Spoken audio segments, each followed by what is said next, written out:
breach of these conditions. Further objection relating to traffic movements. I apologise, members, I received some of these objections very late, so I am sort of running off them quite quickly. Safety of local residents, especially relating back to Cassington.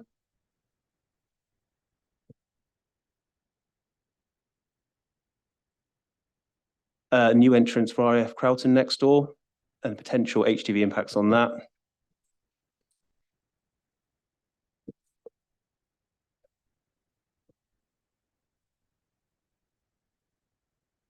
Further inappropriate site access and road safety, traffic, safety of locating such a facility next to RAF Crowton and the security risk that won't enjoy.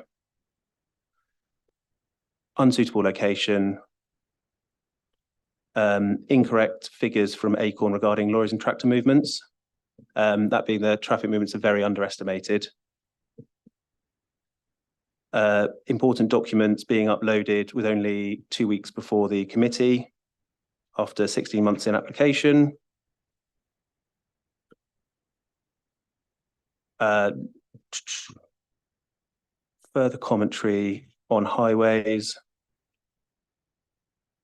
Proposal is of industrial waste nature on a scale disproportionate to the area.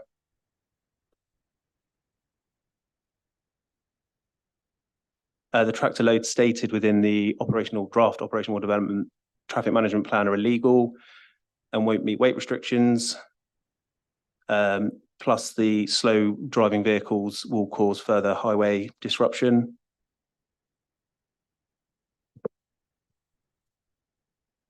Misleading information within the document, including claims that 20% of vehicle movements will be across fields.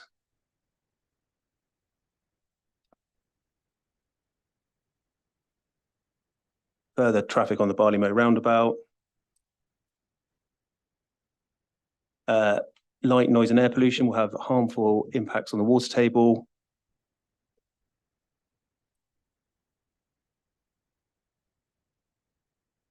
Significant increase in congestion on the access road due to the slow moving vehicles turning into it.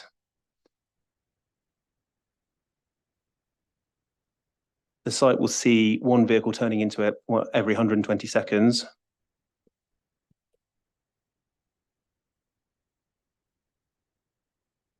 No consideration to wildlife in the area.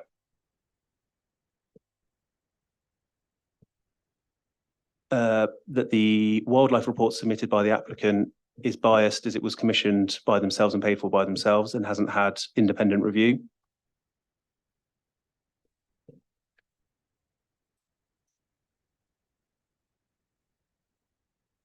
And that the council haven't taken into consideration the petition submitted.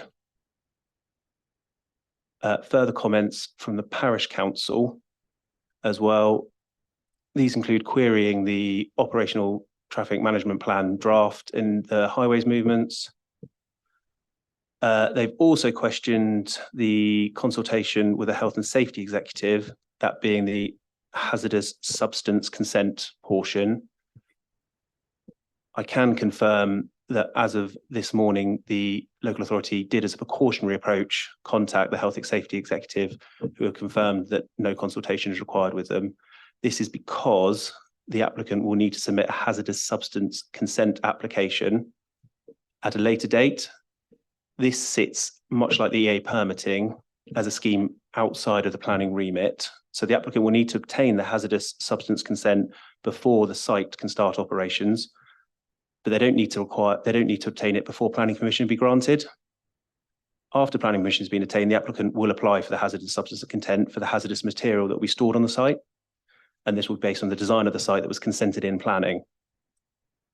And then further, control of major accident hazards, which is COMA, takes place after permission has been obtained.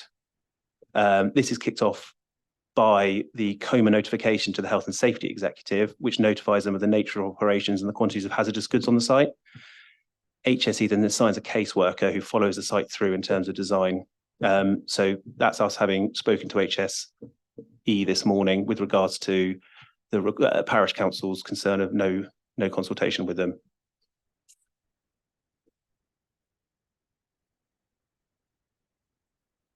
Further to that, on Friday, we haven't received a written response from MOD Property.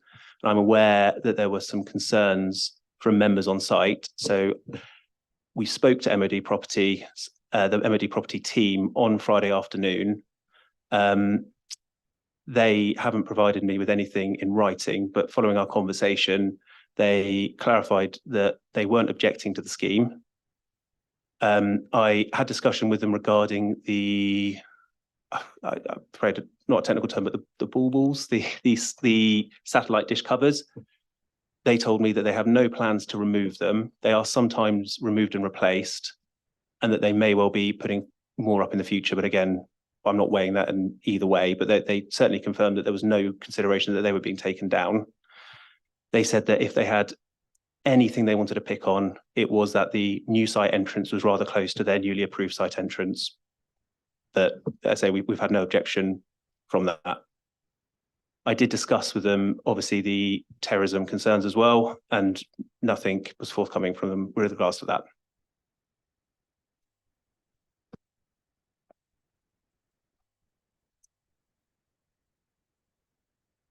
And I think, members, that is your late update. So I will start the presentation.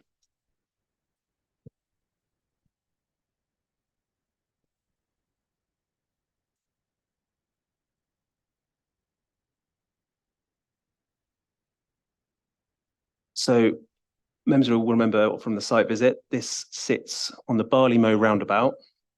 So the Barley Mow, sorry, I'm trying to put the pointer on. Well, you can see the roundabout. The site access goes onto the B4031, which is a sort of existing agricultural access. And you remember from the site visit, it was more sort of small gap in the hedge at the moment. That road to the west continues into Crowton, and to the south of the picture, you can see RAF Crowton. I thought it'd be useful to start with a brief sort of run through of how anaerobic digestion takes place. So unlike other renewable technologies, the proposed development produces energy in the form of gas rather than electricity. So this allows it to carry out a sort of slightly different and complementary function to other renewable technologies. The proposed AD plant will produce biomethane, which could then be used directly to heat homes and fuel vehicles. The development will look to power around 7,650 UK homes. So the way the site works, and I'll use the site layout as I think that's helpful, is lorries come in and they deliver the feedstock material into the site. So you have your sort of dry goods, I suppose you'd call them, your grains, which have been harvested from the site. Those go into the clamps. Those are the three sort of big grey areas you can see to the southeast of the site. Now, they are covered, and there was some queries on that on site. I've confirmed they are covered.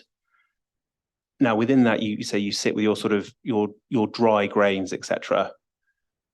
Just to the north of those clamps is a green building, which is an agricultural shed. That is where things like your manures get sent to. So there's a small part which is the chicken shed. So chicken manure is brought onto site as is needed rather than stored on site in sealed lorries. It goes into the chicken shed, and that's where the chicken pellets, chicken manure is removed.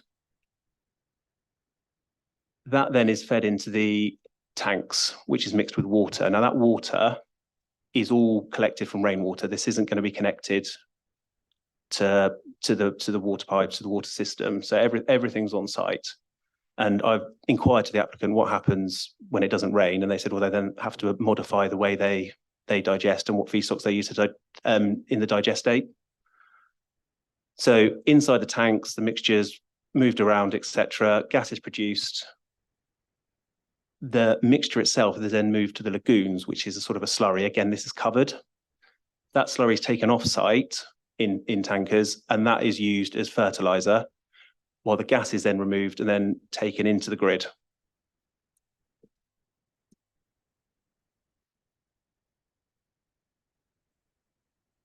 Here we have the 3D representation and views into the site, just to give an idea of scale. There were some queries on the size of the flare stack, which I can confirm as being 8.7 meters high. And it's important to note that that flare stack isn't used continuously. It's there for emergencies. I think an easy analogy would be if it was snowing, the M40 was blocked and the lorries couldn't get onto site, then they would have to flare the gas, but it's not a intended practice and not one I believe they're proposing to do regularly, only when needed. This shows the planting proposals. So you can see the sort of dark green planting ring, which runs up the side of the new access and follows closely around the site.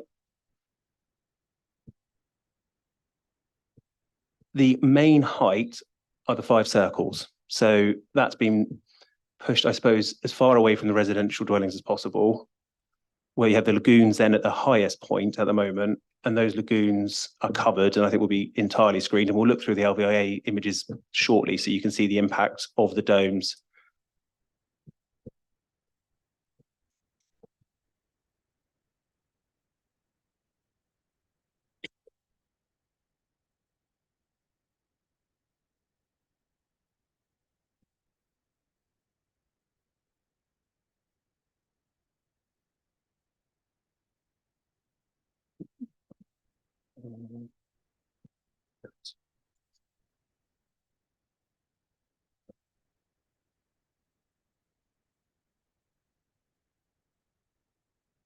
So I thought it'd be useful if we have a look through the LVIA.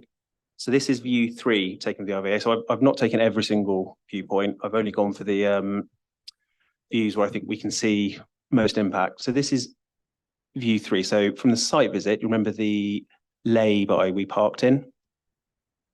So this is taken pretty much from that lay-by, slightly further down where the public footpath begins, but in effect, where the lay-by sits. So obviously the top picture is as now, and then the bottom picture is the wireline view, so you can see the outline of the scheme. Obviously, that's without mitigatory planting, that's as it looks now, but the mitigatory planting won't reach the top of the dome, so you will see the top of those domes. This is taken from the footpath in Evenley. So we're the other side of the A road now, looking across to the site. My view is that that is what you will see. No mitigatory planting will cover that. So you can just see the tops of the domes from across there. This is again taken from Evenley. Now these are winter views, so you see there's no leaves on the trees, but it's important to consider the winter views.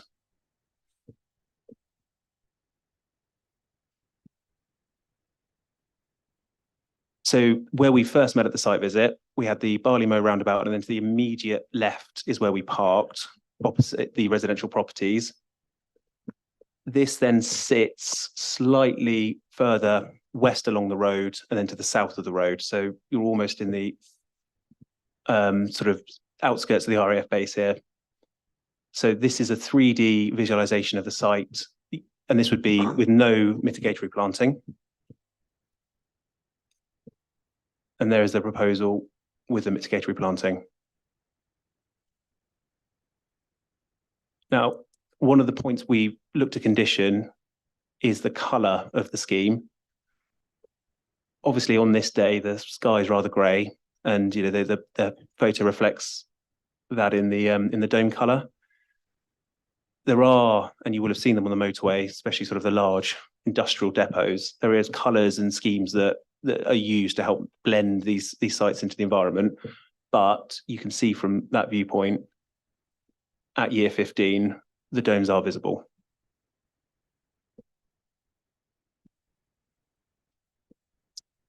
This is now looking east as if you were coming out of Croughton.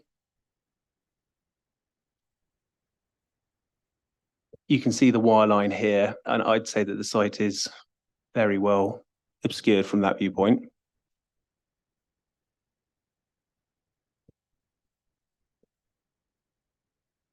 And then this is slightly to the north, looking across from the public right of way again. You'll again note you can see the domes from that location, but the majority of the site is obscured. It's the domes again that stick out slightly above the landscape.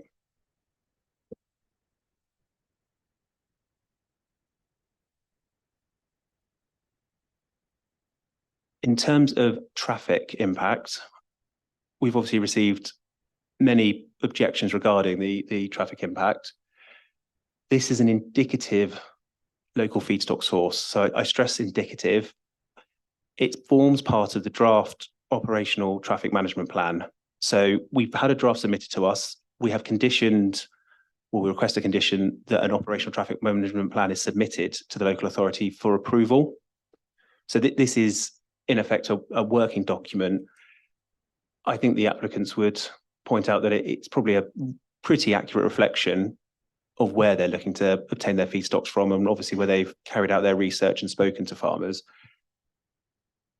But it's not something that we can absolutely enforce at this stage. We would look to have a condition of a sort of continuously managed operational traffic management plan, one that is constantly reviewed if feedstock routes, etc., change. But what's important on this one is you'll note the red lines. So those red lines indicate no access for the vehicles. So that's evenly, and then it's along the site towards Crowton. So part of this application are highways improvements, which are left turn only out the site. And my highways colleagues, I'm sure, will give you a bit more information on this later, but it's left out of the site and that's enforced with rails. So the lorries are naturally going to have to gravitate left as they pull out of the site. And then it's right turn in only. So lorries don't continue into Crowton. But I think you can see the general push is out onto the main A road network.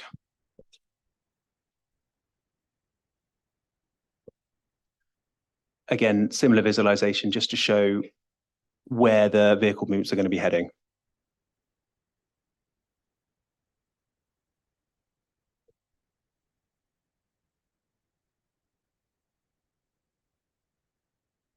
So one of the conditions, as proposed by our highways colleagues, is a limitation of, I believe, 67 vehicles in, HGVs in, and 67 HGVs out per day maximum.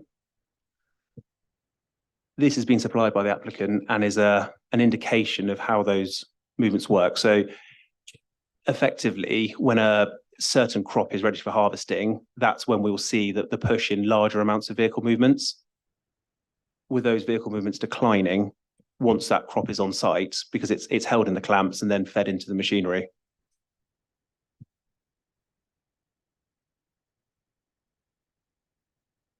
September, I think, has been picked here. You know, it's usually the harvest month. Obviously, that might slightly change depending on weather, etc. But the point is, there's always that limitation of 67 in and 67 out. That's not to be increased.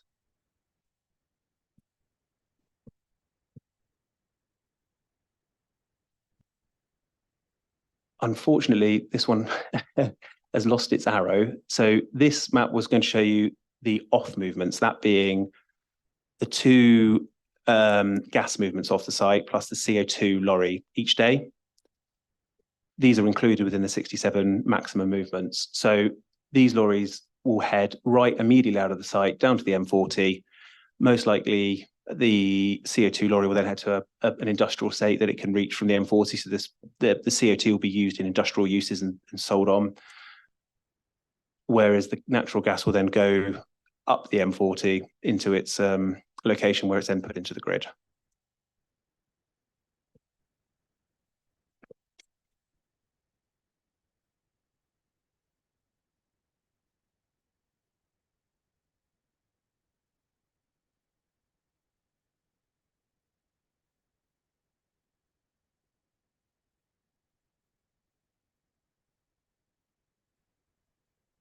So members, I just wanted to discuss with you material considerations as part of our thought process in terms of the officer's report. And I'm sure you noticed the South of Greatworth appeal, and I just wanted to cover off, and of course, I'll welcome questions on it later, why we have a solar appeal and that we're giving it such great weight. So the site is a renewable as defined by the NPPF. As an officer, I don't think I can deviate from that discussion. The NPPF tells me that we can't question the need and that it's a renewable site. We then look at what the inspector stated in the Great Worth Appeal in terms of their discussion on renewable. Now, it's important to remember that was a solar farm, so there's very different landscape impacts, but it's understanding the national policies and the climate emergency that the inspector is discussing within that appeal. So paragraph 25 of the appeal, national policies clearly recognise the need to plan positively for renewable energy that maximises the potential for suitable development while ensuring that adverse impacts are addressed satisfactorily. The framework notes that the schemes need not justify the need for the energy and that the authority should approve schemes where the impacts are or can be made acceptable. The NPPG supports this, noting that increasing supplies from renewable sources where local environmental impact is acceptable will help make sure the UK has a secure energy supply, reduce greenhouse gases, slow down climate change, and stimulate investment.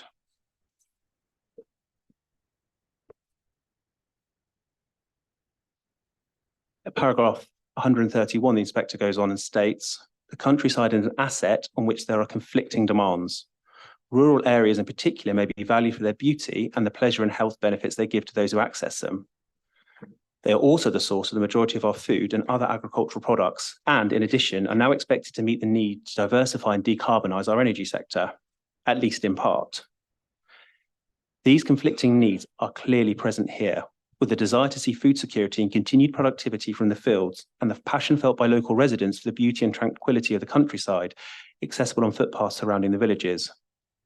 Consequently, while the overall thrust of government policy may be in favour of renewable sources, this does not give them unquestioned primacy over the other demands. I think that's an important paragraph from the inspector's decision in terms of balance. We are being pushed heavily and very significant weight is being given to the production of renewable energy production, but it doesn't eliminate all other concerns. And where the development impacts can be made acceptable, they should be allowed. Where they're not acceptable, it doesn't override all other policy.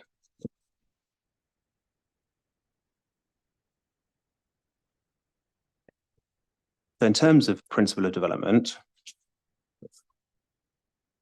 within the Great Worth Appeal, the inspector stated that policy S11 is our primary renewable policy. So that is the policy that was used primarily by the inspector in terms of determining it. His view was, in my view, S11 must be read on its face, and any proposal must be able to show that it has been chosen with sensitivity to the location. For solar farms, there's an unavoidable and very strong locational driver of being able to connect to the national grid in an area with capacity to accept the connection. This is a fundamental driver for location, coupled with the need for a large area of land, which invariably drives such schemes into rural areas. This is acknowledged in local and national policies. We have not a solar farm, but a renewable site, which does have a rural driver. It wants to be around its feedstock. It needs to be around feedstock areas. It requires quite a large area of land as well. So in that sense, we have a locational driver to be in a location such as we are.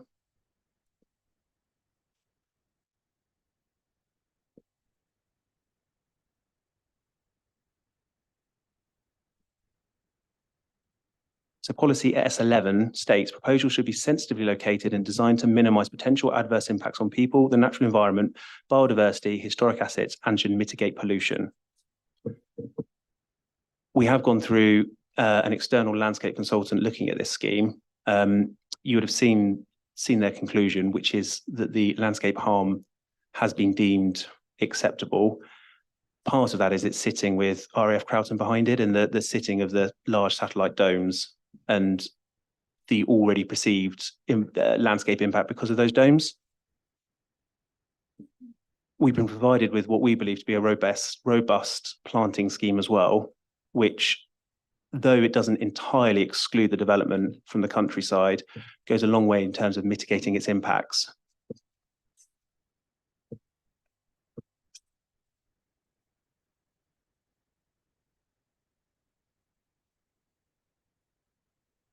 We've also had substantial objection on odour and safety.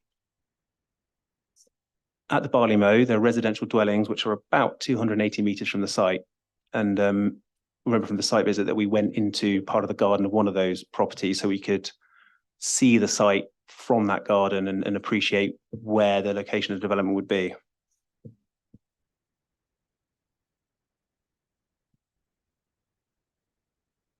In terms of odour, we sit with two permitting bodies above us, that being the Environmental Agency. So an environmental permit is going to be submitted. And we have the Hazard and Consent Scheme, which will come back to the local authority and then head back to the Health and Safety Executive. Within the committee report I discuss, we have a issue where we're not meant to step onto the permitting steps of another authority, that being mainly in this case the EA. Of course, we want to make sure that odour can be made acceptable, and our EH colleagues have come back and they provided conditions and have obviously made the opinion that they believe that the odour impact can be made acceptable. It's a modern AD plant. There may be a perception of older AD plants and the odour emitted from them, but we certainly, I think, moved on a long way from that point. But fundamentally, it becomes an environmental agency issue. And I know it's potentially frustrating to have that taken away from us, but as it sits with the EA, it's the EA who will control that. And the applicant has a long way to go if consent were granted in terms of appeasing both that environmental permitting scheme and that of the hazardous waste scheme as well. The same point sits with the safety. There's been much concern regarding the Cassington, quite rightly, of members of the public being concerned of the safety of the site. That comes under the hazardous consent application, and that will be managed by the Health and Safety Executive. So that's one of those, again, positions where we're slightly removed. Of course, we want to see the safe operation of the plant, but it's a technical side that has to be undertaken by the applicant, which, yes, they could twin track it or triple track it, but of course they want to be in a position where they hopefully have achieved from the applicant side a consent so they can then move to the Health and Safety Executive, because there's very large financial implications in terms of doing these next steps. But they need a consent to then move on to that next step so that they can show what scheme is approved and how that scheme will operate.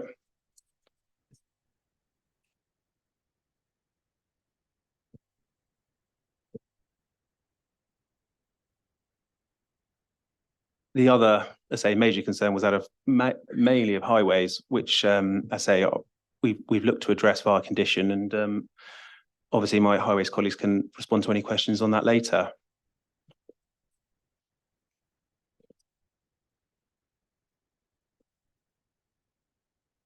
But in terms of planning balance, much like other renewable energy schemes, the base position is that significant positive weight should be given to the scheme. As with other renewable schemes, there are negatives which must be included in the planning balance. In this case, it includes the landscape impacts, highways concerns, potential contamination, rural location, and the potential overbearing nature of the buildings and ancillary infrastructure. In assessing the scheme and considering the public comments, and in carrying out their assessment, officers have used policy S11 of their base as their basis and are of the view that the scheme's impacts can be adequately mitigated. As such, your officers respectfully recommend approval. Thank you. Yes, thank you, Mr. Burton. At this stage, it's questions for the officer from members. Councillor Herring, you're first. Yeah, I just want to understand about I understand this tension between the planning and the licensing. I just wondered whether you had any examples from around the country, because it seems to me if they get planning permission and then they build it and then they assess the odour and they decide they've got to mitigate it, what do? Give scented candles to everybody? I mean, once it's built and they can mitigate around the edges, but they're not going to demolish everything, even if they can't, even if the environmental agency is concerned. So what has happened in the past with any other issues like this, where you've got this tension between planning and regulation? So there's two ways applicants can undertake it. One is a twin track approach. So you can submit to the EA and to planning at the same time. That has the advantage of answering many of your questions immediately because the EA are undertaking that assessment. The issue for that is, I think, the cost implication. The EA permitting route is very complex. The site can't begin operation until that EA permitting has been signed off by the EA. So there is no fear that the site will begin operation, create odour, and then the EA say, well, all right, we've started now. They can't bring lorries onto the site until the EA have given them their permit. And as part of that, they will have to have gone through their odour mitigation, their noise, etc. How do they assess the smell, though, in terms of, obviously the whole of Evenley and Brackley are actually quite close.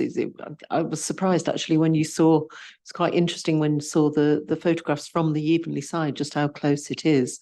And obviously, hence the concern.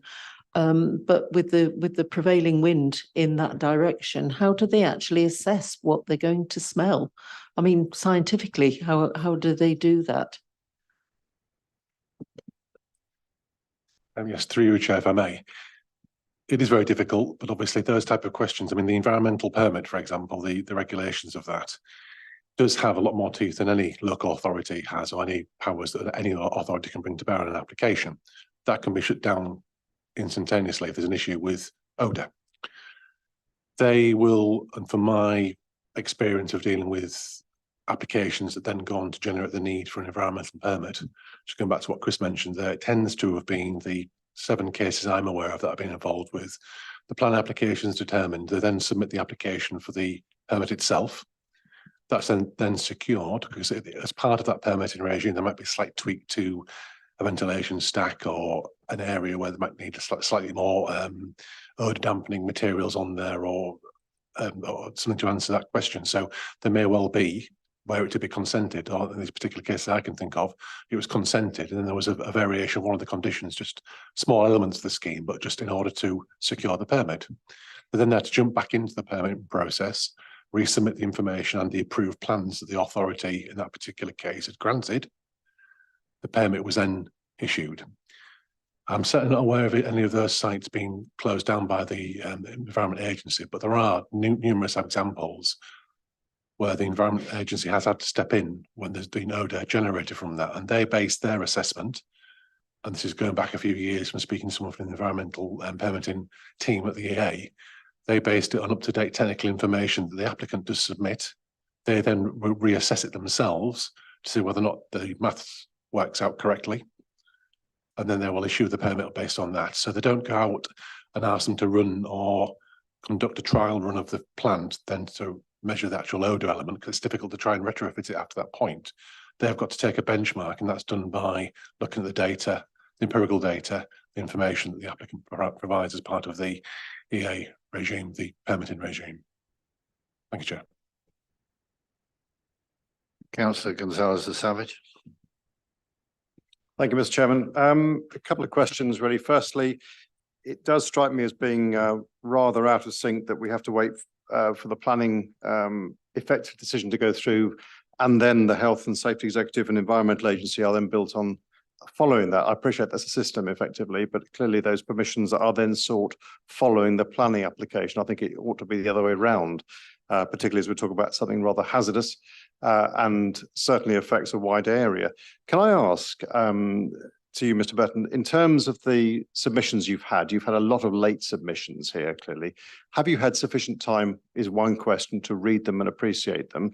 And the other is, bearing in mind those observations, would you change your recommendation to the committee here? Would you change your recommendation based on any of those? And have you had effectively sufficient time to reflect on the gravity of some of those comments that came through? And I noticed that clearly we've touched on congestion of surrounding roads, 1 vehicle every 120 seconds, noise and air pollution, RAF Croughton. I think there was a mention there from you in terms of the MOD properties. Is that the same link as well? Thank you. Thank you, Councillor. I have had sufficient time. Thank you. I had one late objection, which took me slightly longer to read. I had read them all before, so I didn't have time to summarize, hence the slightly slow summarization, but they've all been read. I wouldn't change my recommendation. The theme is a very strong and I fully appreciate where the concerns are coming from. It is highways and it is odour. That is the continuous theme. In terms of the MOD commentary, obviously our highways colleagues are aware of the MOD site. The MOD have been aware of the application for 17 months. Their comment was I think flippant rather than of any major concern, and obviously they've not submitted anything formally. I did request they submit their comments formally. So with respect to the MOD, I don't think it's such a strong concern that they've felt the need to I suppose throw something in at the last minute that we need to consider. It's something our highways colleagues were aware of. They are aware of the MOD base. So Councillor, no, I wouldn't change my recommendation. I understand the very strong feeling, but the very strong feeling continues along the vein of highways impact and odour. Councillor Pritchard, please. Thank you, Chair. With regards to page 41, you were talking about the amount of vehicles, 7.5 tonne limits going through the centre of Croughton. You talk about agricultural vehicles. Presumably, is this tractors? And what happens to some of the some of the waste that's put into lorries? Does that go through Croughton as well? It's not the intention for it to go through Croughton, no. So the part of the operational traffic management plan is to control where those vehicles go. So one of the very good suggestions we had on site was an addition of an A4 tag like they have for HS2 on the vehicles, which helps everyone then identify where the vehicles have come from. But we have an enforced left turn out of the site. I appreciate the argument would be, well, they can go around the roundabout and come back. That if you look at the feedstock indicative plan, there's no real incentive to go through Croughton. Vehicles don't want to, and if you there's a natural push for the vehicles. There's no, why would they want to go through Croughton when there's a perfectly good, very good road network next door to them? Could I just also ask, you talk about 67 in and 67 out. How are these monitored? So there's a weighbridge, which we would have access to the data on. There'll also, what we would say, had a good discussion with our highways colleagues on Friday, was the use of CCTV camera at the entrance. So if a complaint is put forward to the local authority that this has been exceeded, the applicant's going to be asked to retain 30 days of CCTV at the site entrance, so we can simply count them in and count them out. Plus we'll have access to the weighbridge data. Right. And also, perhaps I don't know whether you'd be able to answer this question, but what happens to the slurry? Where does that stored? Because obviously, you know, chicken manure is obviously dry, but slurry is obviously, shall we say, a little bit wetter. So there's 3 lagoons to the top of the site, which are covered, and the slurry is stored in those till it's pumped out. And then the vehicle movements that take that slurry away are all included within the 67 a day. Thank you, officer. Yes, Councillor Stone, welcome. Thank you. My apologies for being so late. I really do apologise for that. I'm so sorry. In terms of the routing or the rerouting, one of the questions being asked by residents is how enforceable that is going to be to protect the local environment and protect the residents. And I'm a bit worried about the mitigations being proposed taking 15 years to come to fruition. That seems to me to be rather a long time. Aren't there any, I presume these are trees growing, are they? Aren't there any other mitigations that can be put in place while those trees are growing? It seems to me not to be too tolerable. And in terms of odour, have we got a benchmark of what's acceptable and what isn't? Is it going to be constant? Or is it going to vary according to the times of the day? Is it going to depend on the wind blowing? What are the mitigations for that? Thank you, Councillor. So the as 15 years is a long time. You have as part of the application conditions, we've suggested what's called a LEMP, so an environmental management plan. That will include very specific details in terms of the planting seasons, the height of the whips, for example, that are to be planted. So that gives that initial element of control and discussion in terms of how the mitigation is going to be imposed. My view is around year 6 is when you start seeing substantial mitigation taking place. Is that the only form of mitigation is what I was asking, or are there other solutions? There's a bund proposed around the main built form, which is about 1.5 meters tall. The only real other mitigation, I suppose, is Heras fencing, which doesn't seem appropriate for the rural location. And Heras fencing, you see sort of the city centre where they pull sort of coloured, I don't know what you call it, Hessian sort of things across it. So that is the predominant mitigation. Yeah, it's the landscaping scheme. I mean, we would expect the landscaping scheme to be planted in the first available season.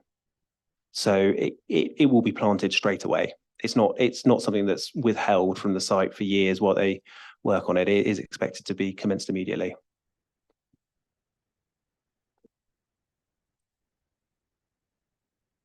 I'm sorry, Councillor, your other question was on highways. Sorry, there's a concern about how enforceable the conditions are. So that's one thing, but there's also a concern about odours and how that's going to be managed, really. Because things like that can have a really serious impact, can't they?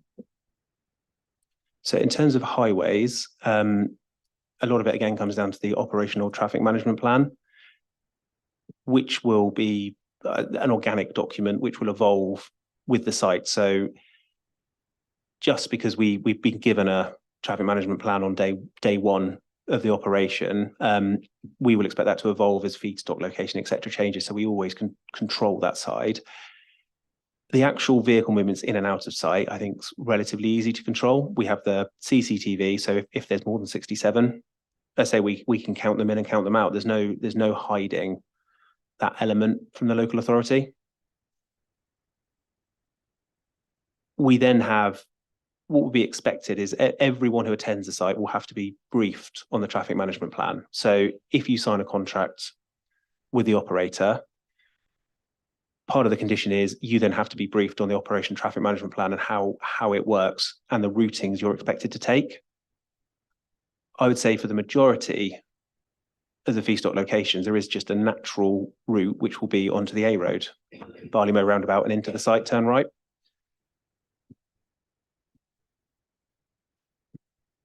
As part of that, we have also, we will request, and I do appreciate that it can get taken out of the vehicle, but we have marking on the vehicle that identifies it as heading to the AD plant. So if a vehicle does go the wrong way, it's clearly identified, much like they do with HS2. Okay, thank you. Just a procedural thing I'd like to point out. Councillor Stone was unavoidably detained and couldn't get to the start of the meeting. That doesn't disqualify her from actually joining the debate and being part of it, but it does disqualify her from actually voting on the thing at the end of it because she hasn't been part of the whole debate. So she's welcome to join in, but she can't vote. So that's a procedural thing for those, make you aware. Thank you. Now I'll call on Councillor Humphreys, please. Thank you, Chair. In view of the fact that there are 3 public rights of way within less than a kilometre of the site, I do think it's surprising and rather regrettable that consultees such as the British Horse Society or Ramblers haven't been consulted. Case officer has mentioned that's because there's no need to reroute any of those paths and a bridleway. But given that in the applicant's own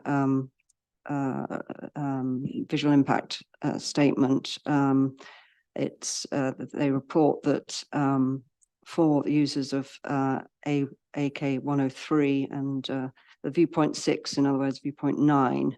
They have clear views of the proposed development, and it's predicted both receptors would experience a moderate and significant adverse effect on their visual amenity. So it's moderate and significant. That's at the beginning of the operation.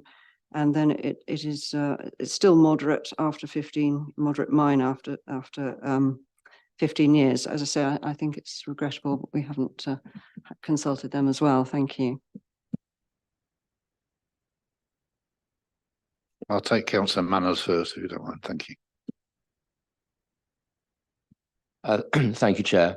The mitigation for the light pollution and the bunding doesn't seem to have gone that far. And I just wondered whether the applicant should have been asked to do more in terms of protecting the visual impact. And I've got a second question too. Sorry, Councillor. Yeah. I'm guided by the landscape consultant from the council side. We hit, I think, a natural height problem, which is the tops of the domes aren't going to be mitigated in 15 years, which is why we rely on the colour painting instead to try and blend them in. On site, it's quite interesting looking from the public right of way at RAF Croughton. And there are a number of the satellite sort of protection balls. Some of them have been painted, some of them haven't. And it is very interesting seeing how the eye slips away from the ones that have been painted, and they do blend into that horizon very well. So what we sit with in terms of mitigation is we will run obviously the LEMP condition, which then requires the full details, very detailed information on how, when, what will be planted, at what height it will be maintained, how it will be maintained if it dies, basically in perpetuity. But from my reading of the landscape documents and the landscape submission, I'm not sure what else the applicant could add to the scheme in terms of landscape mitigation. It's not just the landscape, it's the light at night particularly that I think is going to be very significant. This is an industrial plant on a green field, essentially in the middle of the countryside. The second question I've got is, have the applicants offered any compensation or ongoing monies to the local villages in terms of alleviating some of the issues? No, they haven't, and I'm not sure if that would be a lawful sort of position that the applicant could do in terms of the application. Well, HS2 are doing just that. So it's perfectly, the precedent's there. I just wonder where we are legally in terms of this. I was just going to ask Catherine if that's all right, Councillor Manners. Thank you, Chair. I'm not aware. Thank you. I'm not aware, Councillor, of any facility which enables that. I'm aware that there used to be community payments, for example, with wind turbine developments previously. I believe they've been stopped because of SIL being implemented in its place, amongst other things that SIL was intended for. So I'm not aware that there is an ability for developers to do that through a legal device anymore.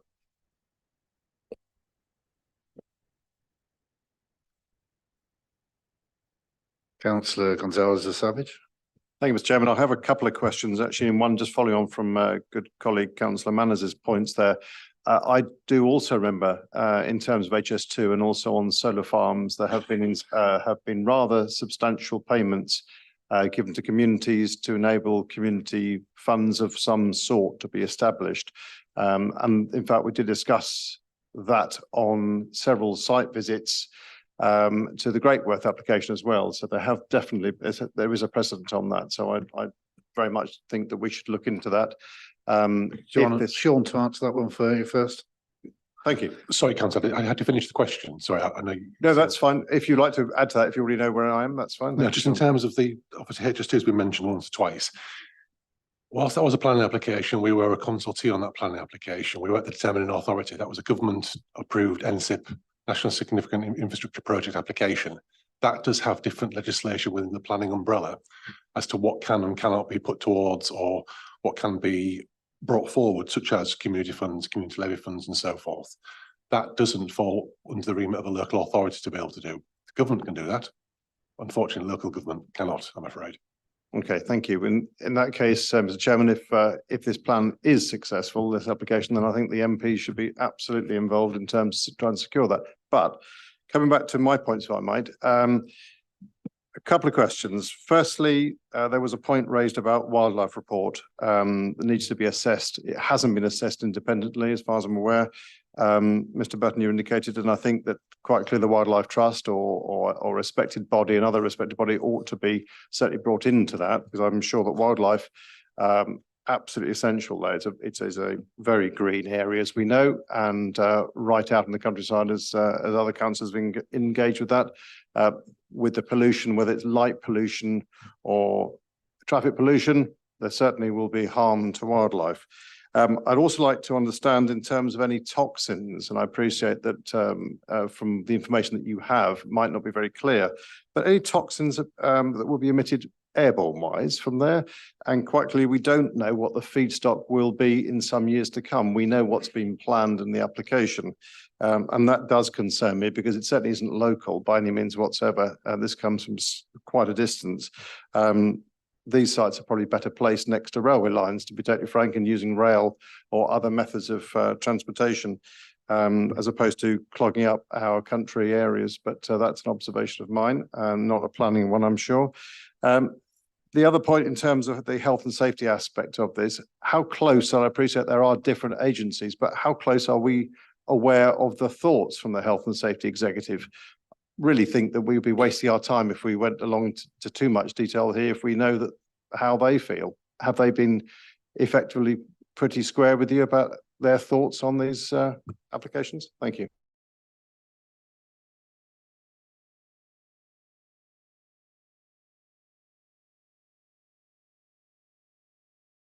But the EA permitting will change with it. I know it becomes a boring answer from me, but I have to tread the sort of legislation, and it keeps passing back to the EA, and that will be also an organic permitting scheme, which will have to be updated by the applicant continuously. For wildlife, it is standard practice for the applicant to pay for their own ecological reports. The ecological reports are being produced by a chartered ecologic company, well, per person who's part of a large company, and Natural England have returned with no objection. So it has been assessed by Natural England.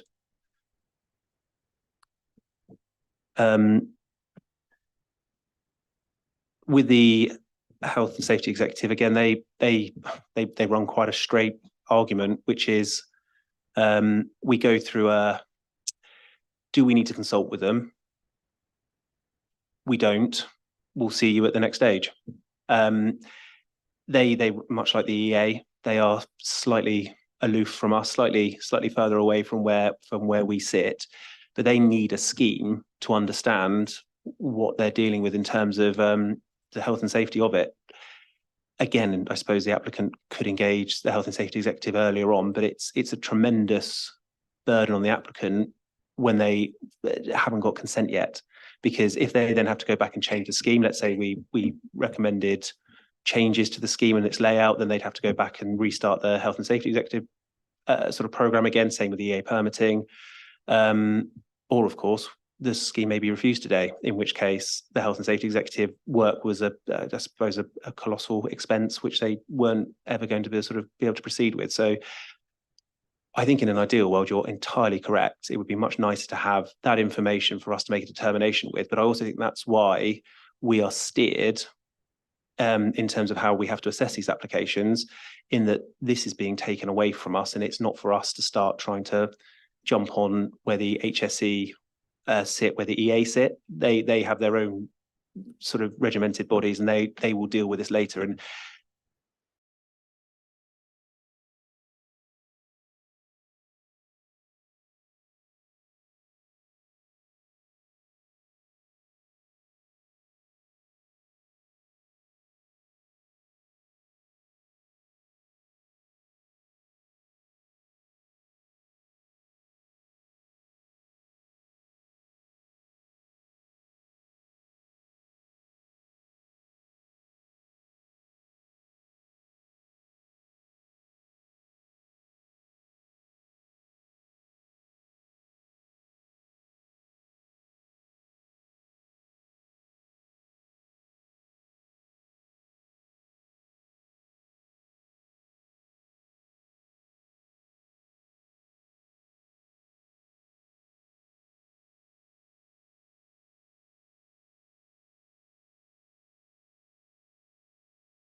not have enough information to know if the proposed development can meet our requirements to prevent, minimize and or control pollution. Further on, it says, we would welcome a joint discussion with the applicant and planning authority to discuss this further. This request was ignored by the applicant and is left subject to conditions. 7.25 to 7.1 considers views and outlook to be the only important impact and dismisses all environmental concerns and points to licensing and enforcement.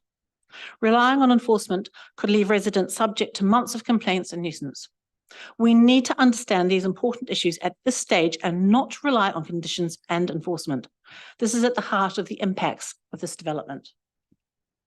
7.48 on page 48, You have highways 1 minute to go. has requested a section 108 agreement in the consultation responses, but officers have ignored this request, again relying on conditions. Now let me turn to conditions. There is a very long list. Every single one, I think except biodiversity and highways, requests a submitted to and approved in writing application. Therefore, these impacts and details have not been considered and mitigated as per the NPPF references earlier. Conditions are not subject to consultation with us members or even the need to be notified. If you approve this application, we do not get to challenge and question. And what's more, if a condition is imposed, it can be challenged and removed without any reference to us. This company has bought up access rights to inject gas into the network at Wind up Banbury now, please. and needs to maximize its returns. I've just finally sum up by saying the inspector of the Great West Appeal, renewable does not give them primacy over other demands. Thank you. Please refuse this application.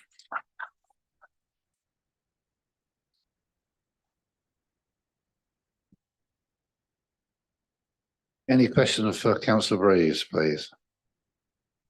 Yes, Councillor Herring, please. There's certainly no doubt that you know West Northampton's planning policies inside out. It was hard to keep up, but thank you. Do you feel that the conditions actually meet any of the concerns that we've got? You didn't actually get a chance, you just said there's lots of them. If you refer to the officer's report, there are, I think, 16 major areas which require a subject to application condition. So they have not been conditioned. So we don't know the details of what's proposed or what the outcomes are. And with conditions, as I've said, we don't need to be notified as members and we're not consulted upon them. We've all probably had in the ward issues with applicants or neighbours as a result of conditions being removed post a planning application. There is a huge area of detail in this that needs to be considered. And the NPPF, which is the lead primacy in terms of planning documents, says specifically that planning conditions should be kept to a minimum and only imposed where they are necessary, relevant to planning and to the development to be permitted. And this is because it's beneficial to all parties involved in the process and can speed up decision making. This has not happened in this case, and it's a key omission. Thank you. Thank you. Anybody else for a question? Councillor Gonzalez, thank you. Thank you, Mr. Chairman. May I ask Councillor Breeze, in terms of other locations, I'm not sure if you've been to any of the other locations that are in the country, and you did quote there are some that are of sizable nature. One of the main problems, I think, an issue of this nature is the odour emitting from a site of this type. Visual, one can attempt to screen something of that nature. How familiar are you with odour that would be emitted from something of this nature in terms of your planning experience? And unfortunately, some of those planning pages didn't quite correspond, but I understand what you were saying. Thank you. Thank you. In terms of odour, you just need to do a quick Google search to see constant references in the press to ongoing issues with AD plants that have been consented and are causing problems to local residents. And because these problems are to do with whether it's production or the nature of the plant, they're not resolved quickly. And odour is something you cannot escape. It's not like noise, which may come and go. It's there, it permeates your home, it gets into your clothing. It's a really, really serious issue. And if it's not, if it's a problem as we've heard, it's not something that our environmental health staff can deal with. It goes to the EA. It's a really big issue if you live locally. And there are constant reports in the press of problems with odour from biodigestor plants. Thank you. Thank you, Mr. Chairman. Any more questions? Yes, councillor Jones, please. Thank you. Thank you, Chairman. Yes, I would like to put this to councillor Breeze. One of the things that impressed me about this report is the objection that's been put forward by Evenley Parish Council, because I have some sympathy with what they're saying. Now, when you were speaking, you said this is not a farm diversification. Technically, it isn't. But do you agree with me that the spirit of the text regarding farm diversification must apply? And I quote this as it's written here in the report. And it says, it's important the countryside is not spoilt by the unfettered development of an inappropriate and unwarranted nature, whilst balancing the need to ensure that farms remain viable business propositions. Proposals should be on a scale and nature appropriate for the location and be capable of satisfactory integration into the rural landscape. Such proposals should have regard to the amenity of neighbours, both residents and other businesses that may be adversely affected by other types of on-farm development. Now, does that spirit of those words apply to this case here? That in particular, we should have regard to amenity. Amenity to the residents is absolutely key. And in fact, if you look at policy all the way through, it's subject to impacts. And the issue with farm diversification, if you look at our own policy R2, which is in the West North Hants Joint Core Strategy, that references small diversification proposals. South North Hants plan also refers to farm diversifications, and this does not sit within any of that. Now, in Stutchbury, which is near me, there is a small AD plant on a farm. It's largely supplied by the farm. It doesn't cause any problems. There have been no issues with smell. That is a good example of a small farm diversification. This is a major industrial site requiring near 100,000 tonnes of feedstock. There are no contracts entered into with local farmers yet. There are indicative offers, but I have spoken to local farmers in the community. I've lived in this local community for 30 years. I know farmers who are saying they are not getting involved. And in fact, I was interested in one of the slides that got put up, which showed indicative offers. And I know the farmers in the areas near me who have said no. They have been leafleted, they've been approached, and they're not interested. They have their own end destinations for their crops. So this is a major industrial site proposing to tanker gas 16 miles to Banbury.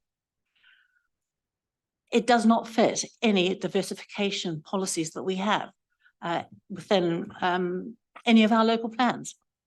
So thank you. Thank you. Thank you. Any other members? In the absence of any members, I have a question for myself, and I'll make a change. I kind of agree with councillor Herring, and your 5-minute gamble passed very quickly with a tirade of policies. Could you just sum up very quickly for me the main policies you're actually having to go at, because I couldn't keep up. Okay, I'm sorry, I do realize I had a lot to say in a short space of time. NPPF, two in particular, paragraph 158, which says by virtue of the, refers to, sorry, let me just find it.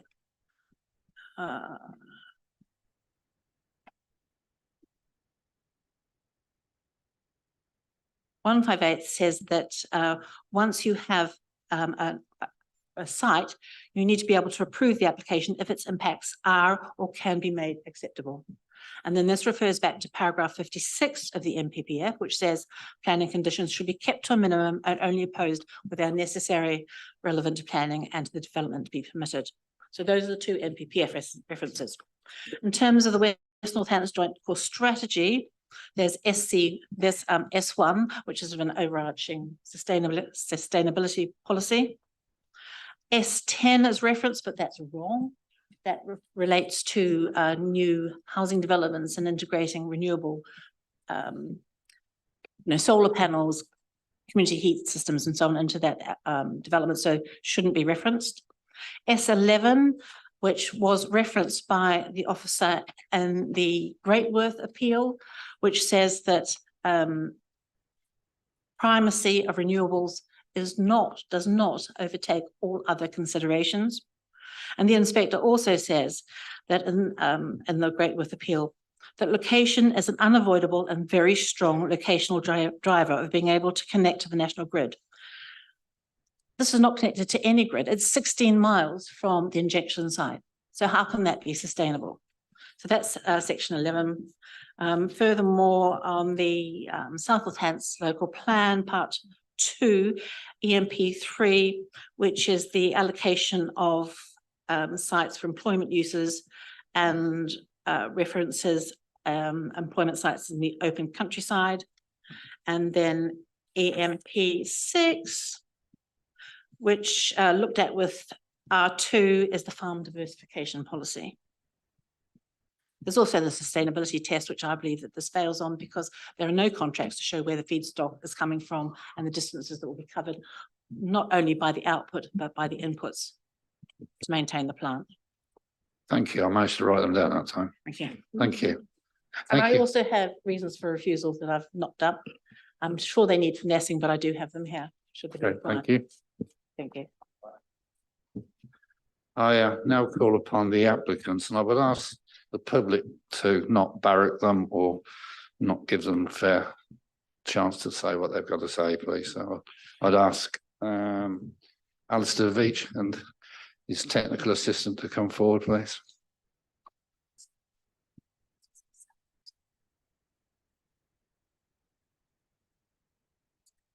Yes, I do. Yeah, this one here. We discussed, yeah, but he's only one speaking. So just to make it clear, Mr. Veitch is speaking, the person sat with him is purely there for technical guidance if you ask him a question, rather than me have to go over there and ask him a question. If there's a technical question, he will consult with Mr. Veitch is the speaker and will talk to members. So we're not sliding two in. Okay, Mr. Veitch, when if you put it towards you, please. So and we'll give you the 5 minutes. Thank you. Thank you. Dear Chair, councillors, thank you for the opportunity to speak to you today. My name is Alistair Veitch from the applicant Acorn Bioenergy. Some of you may remember I spoke in August at the committee for our other site at the county at Courtine Hall, which was approved. The application before you today is for a very similar development. We'll set out the environmental and economic benefits of this application and the changes Acorn have made to address feedback from the public. As you know, we're in a climate emergency. Projects like ours will make a vital contribution to tackling climate change, which is affecting us all. There are several environmental benefits. The production of biomethane, a green gas at the plant, will be enough to heat 8,000 UK homes annually with green energy. Use of biomethane compared to fossil fuel gas and the capture of carbon dioxide through the anaerobic digestion process will save over 28,000 tonnes of carbon dioxide annually. The production of organic digestate fertiliser at the site will replace expensive, carbon-intensive artificial fertilisers, helping to reduce carbon emissions in the agricultural sector. The use of digestate will improve the local environment through benefits in soil structure, boosting nutrient retention and reducing water pollution. Councillors, high energy bills faced by UK customers and businesses have contributed to a sharp economic slowdown since the start of the war in Ukraine. The domestic production of biomethane can help to ensure our energy security by boosting domestic energy supply and help to reduce energy bills. Approving this application, worth £37 million of investment, will also help improve the local economy at a time when the UK is experiencing stagnating growth. The economic benefits can be summarised as follows. The provision of 100 construction jobs and 15 skilled jobs once operational. Acorn will employ local firms for a wide range of goods and services connected with the running of the plant. Acorn will be boosting the local economy through the purchase of feedstocks from local farms, ensuring revenue is spent in the local area. We will supply industry in West Northamptonshire with the carbon dioxide produced, providing a cleaner and cheaper alternative to fossil fuel carbon dioxide. The site will contribute over £150,000 per annum of business rates each year to West Northamptonshire Council. We received feedback from the public during the consultation process about the potential impact of the site on the road network. We understand residents' concerns and take them very seriously. We've listened and have implemented changes to address this feedback. We submitted an operational traffic management strategy, which includes a routing plan, which we're happy to agree to being conditioned as part of the application. The document shows no HGVs or tractor movements will go through Croughton more evenly. We'll build an island that would use Tree-F curbing to guide and restrict HGVs from turning right out of the site into Croughton. We'll install signage around the site to instruct drivers to exit towards the east, avoid routing through Croughton. The access has been designed with curb radii to allow the simultaneous two-way flow of HGVs using the access without having to pass on to the other side of the B4031, helping improving road safety. We'll also erect visibility displays on both sides of the access for the safety of highway users and those leaving the site. Acorn will build a wheel washing facility to reduce the amount of mud and dirt that potentially deposited onto the local highway access. We're also in discussions with local farmers to utilise existing farm accesses. This will likely include our landowner and others, where we will take feedstocks and return digestate, further reducing movements on road from further afield. We're also committed to no gas movements through Farthinghoe, understanding the dangerous pinch point in the village. I also want to touch on the safety of the plant. We understand the recent lightning strike on Cassington AD plant in Oxfordshire may have concerned members and the local community.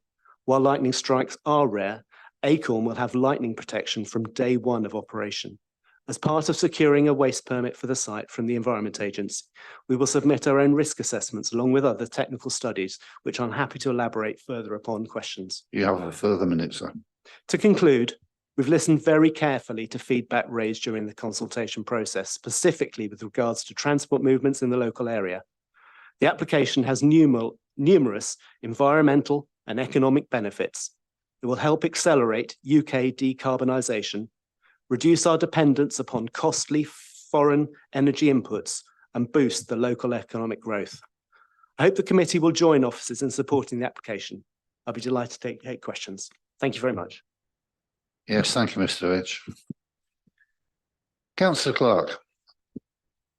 Thank you very much, Chairman. You refer to your scheme at Cordenhall. How does this proposal compare with that scheme in planning terms? It's a very similar development, a similar size and similar energy output. In terms of its actual size of the facility itself, is directly comparable with this facility, and again is aimed to produce energy heat for 8,000 UK homes. Could I add that we also already have an AD plant in construction in Winchester? Sorry, should we add about 3 maids? And I think it's a useful point. Yes, one of the previous questions was around previous approvals. We should add that we have another facility at 3 Maids in Hampshire, which is approved and in construction at the moment. Of a similar size. Thank you. Similar size. Councillor Pritchard is next, I believe. Thank you, Chair. One of the previous speakers actually mentioned the situation with regards to the ownership of Acorn. Perhaps you could enlighten me further. So Acorn is owned by Qualitas Energy. They're an energy infrastructure investment fund based in Madrid. They have a major division within London, investing in energy in the UK.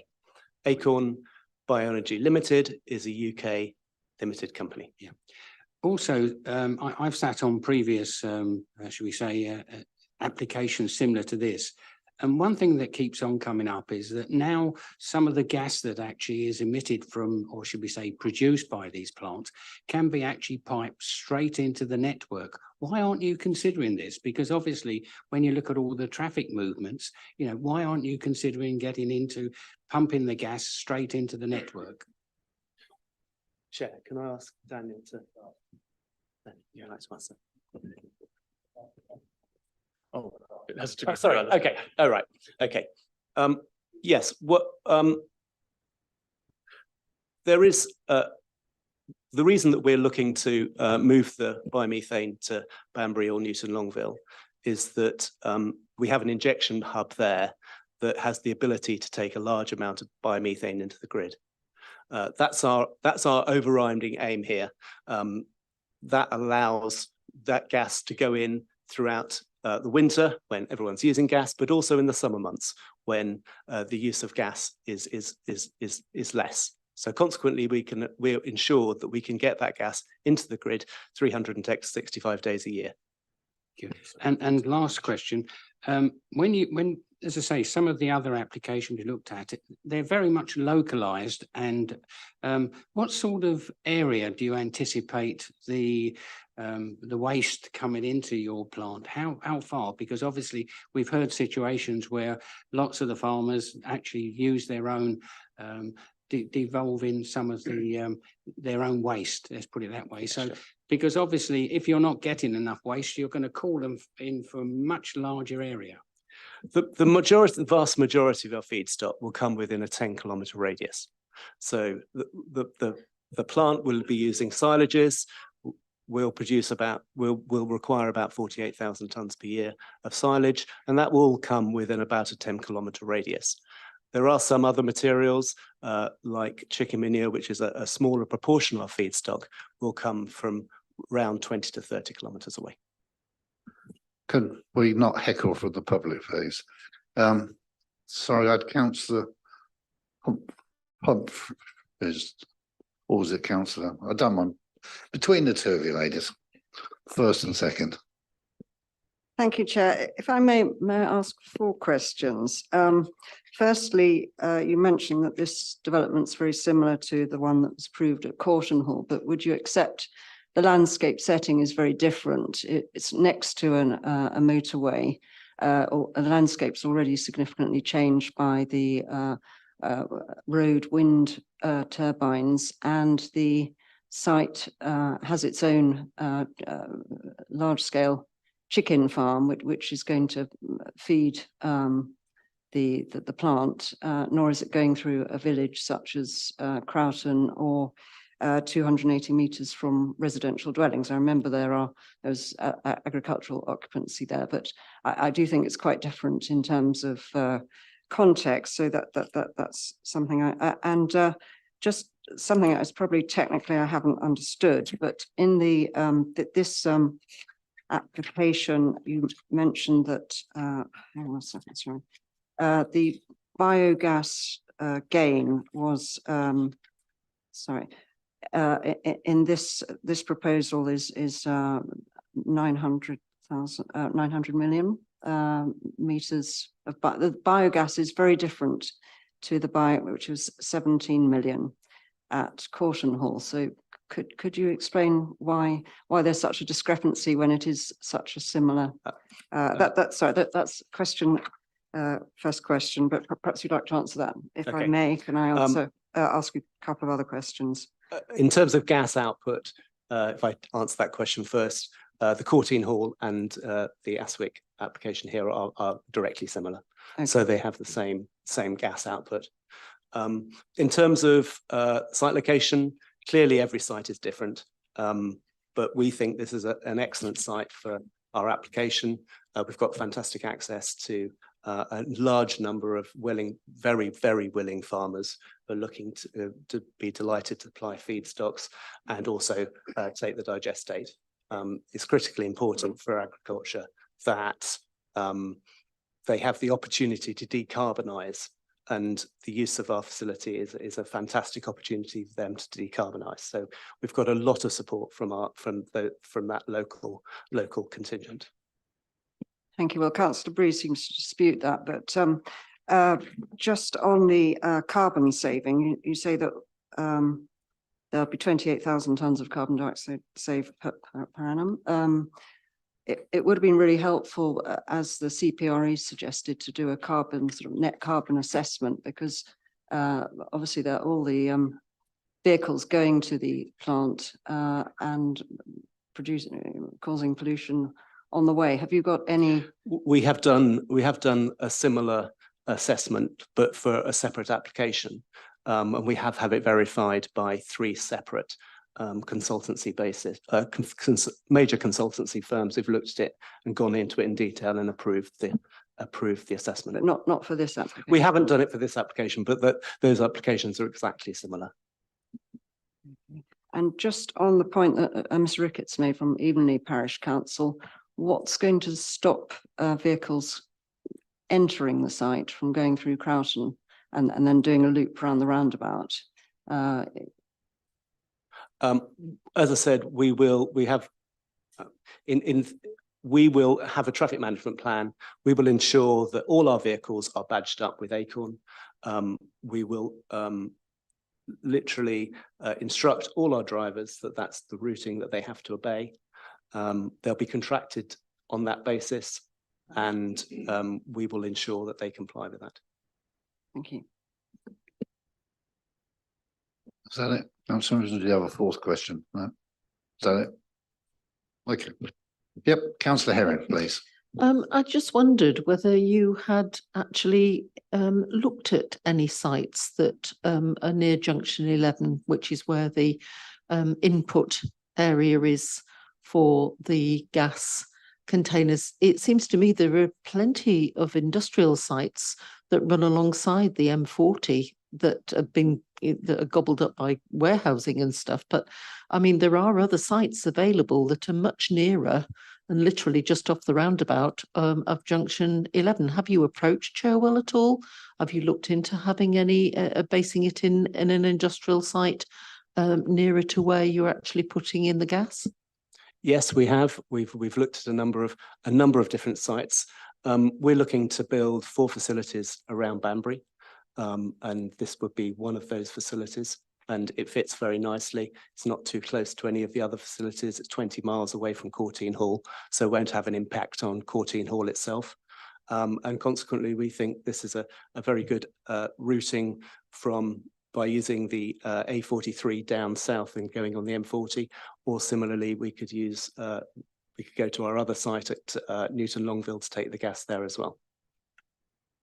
Also, you mentioned something about the pinch point in Farthinghoe, and I missed the relevance of what you were saying. Can you repeat it? Thank you. Just that if you were to drive directly from Brackley to get to Banbury without going on the A43, you could route through there, and it's a known pinch point. And when we went through the Courtine Hall application, we were criticised for not routing the gas to the south. So for this application, we ensure that we wouldn't use that route. But you can only condition the route of the lorries, the gas lorries going to Banbury on the way out, not the farmers bringing the crops in. We can condition we can ensure that the farmers bringing the crops in follow the same routing.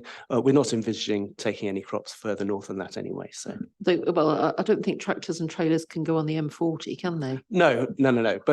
But not all of our deliveries are by tractor and trailer. A lot of the materials coming in by HGV.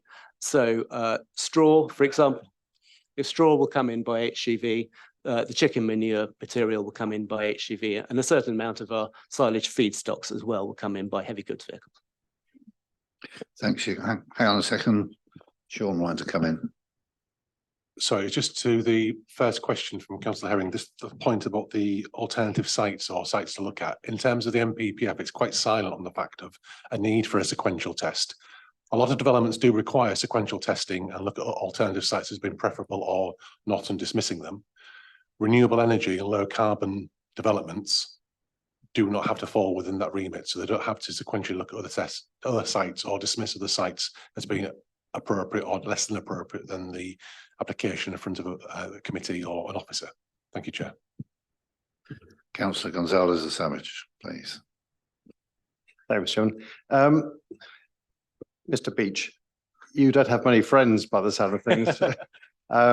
On the basis you've had about 170 I think, letters of objection towards this and 7 in favour. It is concerning. There's no underestimation in terms of the energy security and the confidence obviously that we have to have in this country.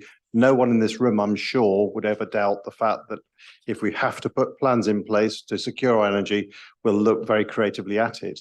But there are some rather big concerns that have been raised quite clearly here, and odour is one of those major ones. And I know, because I've lived very close to a site that has had odour emitting from it for many, many years, how unpleasant it can be.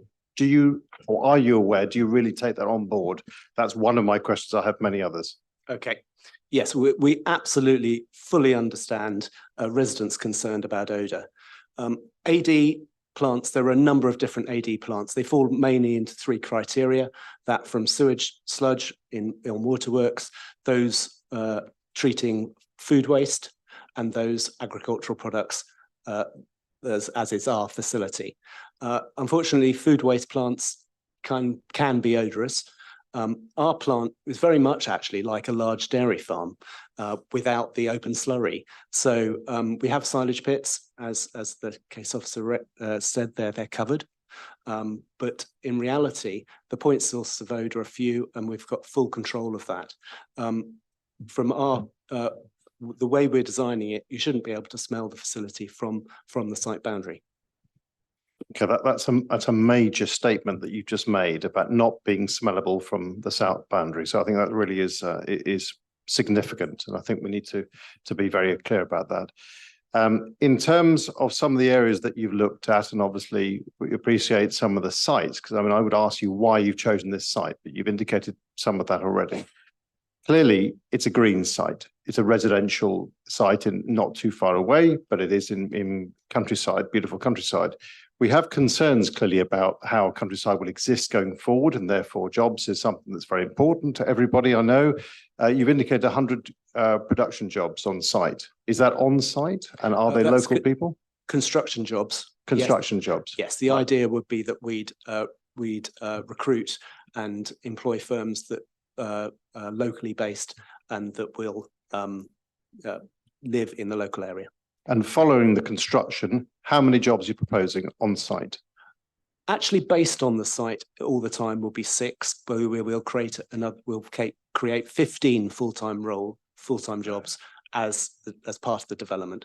But some of those will be engineers, so electrical, mechanical, chemical engineers, and also drivers driving the gas, which will be under our direct control, both the carbon dioxide and the biomethane to their end destinations.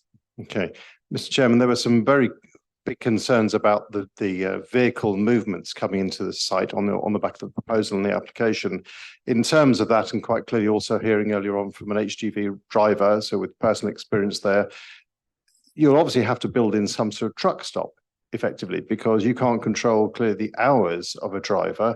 You might issue the contract effectively, but at the end of the day, that individual driver must stop at a certain time. What provision would you make on site to have a truck stop for those individuals? Well, the A43 outside has numerous laybys which have truck stops, but we have a large drive. The road actually into the site covers a hectare. So there will be the facility for parking prior to entry into the site on that particular roadway. Right. I think HGV drivers are certainly entitled to more than a piece of road to park their vehicles on, and obviously they need refreshment areas and they need places that they can have a proper rest. So that's more than just a lay-by, and I'd ask obviously that your plans never incorporated an A43 lay-by, because they should be used obviously for people who have an urgent need of a sudden stop, not a planned rest break, because that's not a quality area. In terms of the application, it does not have a sill attached to it in any way whatsoever, according to the application I've read. Is that correct? And if so, what would you be proposing to contribute to the local area and the parishes? Well, I think we've previously discussed that. Sorry, through you, Chair, if I may have come back to you. Yes. Councillor. Thanks, Sean. I mentioned already the fact that you can't ask for contributions, or we can't ask for contributions to these type of applications. I know HS2 was mentioned as an example, but again, that was through the NSIP process through government approving the application. That's right, Sean. I'm not asking for it. I'm just asking the applicant what they're proposing. Again, it's not material to this application consideration. Okay, I'd like to know, is there any community link up? Are you proposing? Because clearly parishes should be taken on board here and their comments have come through today, some of them. Clearly, some very important areas and you'll be coming through them if the plan goes through. You can't just satellite them out the way. So can I just ask, through Mr. Chairman, what the impact of the community would be here? What provision in terms of mitigation the applicants? Can I refer you to? Thank you. Catherine first, please. Thank you, Chair. As members have been advised this afternoon during these discussions, there is no legal mechanism to secure additional funding that isn't triggered through, for example, our policies of the council. HS2 is a standalone provision in its own right. Therefore, we cannot be inquiring of whether or not additional community funding or support may come forward through the applicants. The application is before members and is as detailed in the officer report, and those details are what we should be taking into account in this debate. Thank you. And Mr. Chairman, my last question then, if I may. No. Thank you. Okay. At least I've asked it, but thank you. Is there been significant concerns raised about the accuracy of the data that you have supplied? And this was raised earlier on today at the questions here. I wonder if you could perhaps confirm that or deny that the accuracy of your submitted data is correct. Yeah, we fully stand behind the submitted data.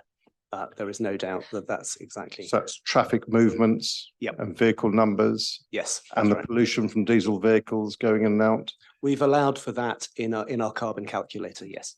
You've allowed for that already? Yeah. So would you confirm this to be a green scheme that you're applying for? We would. This project will take 5,000 tonnes per annum of carbon dioxide out of the atmosphere. And I don't think that can be overstated. Is that a net benefit? Yeah, net benefit. Thank you, Mr. Chairman. Thank you. Yes, Councillor Herring again. Sorry, I know I've spoken No, it's fine. before, but there were just a couple of answers that I wanted clarification on. You said that the areas of storage will be sealed, but when we were on site, we were told that the storage of the chicken manure and so on were in open sided.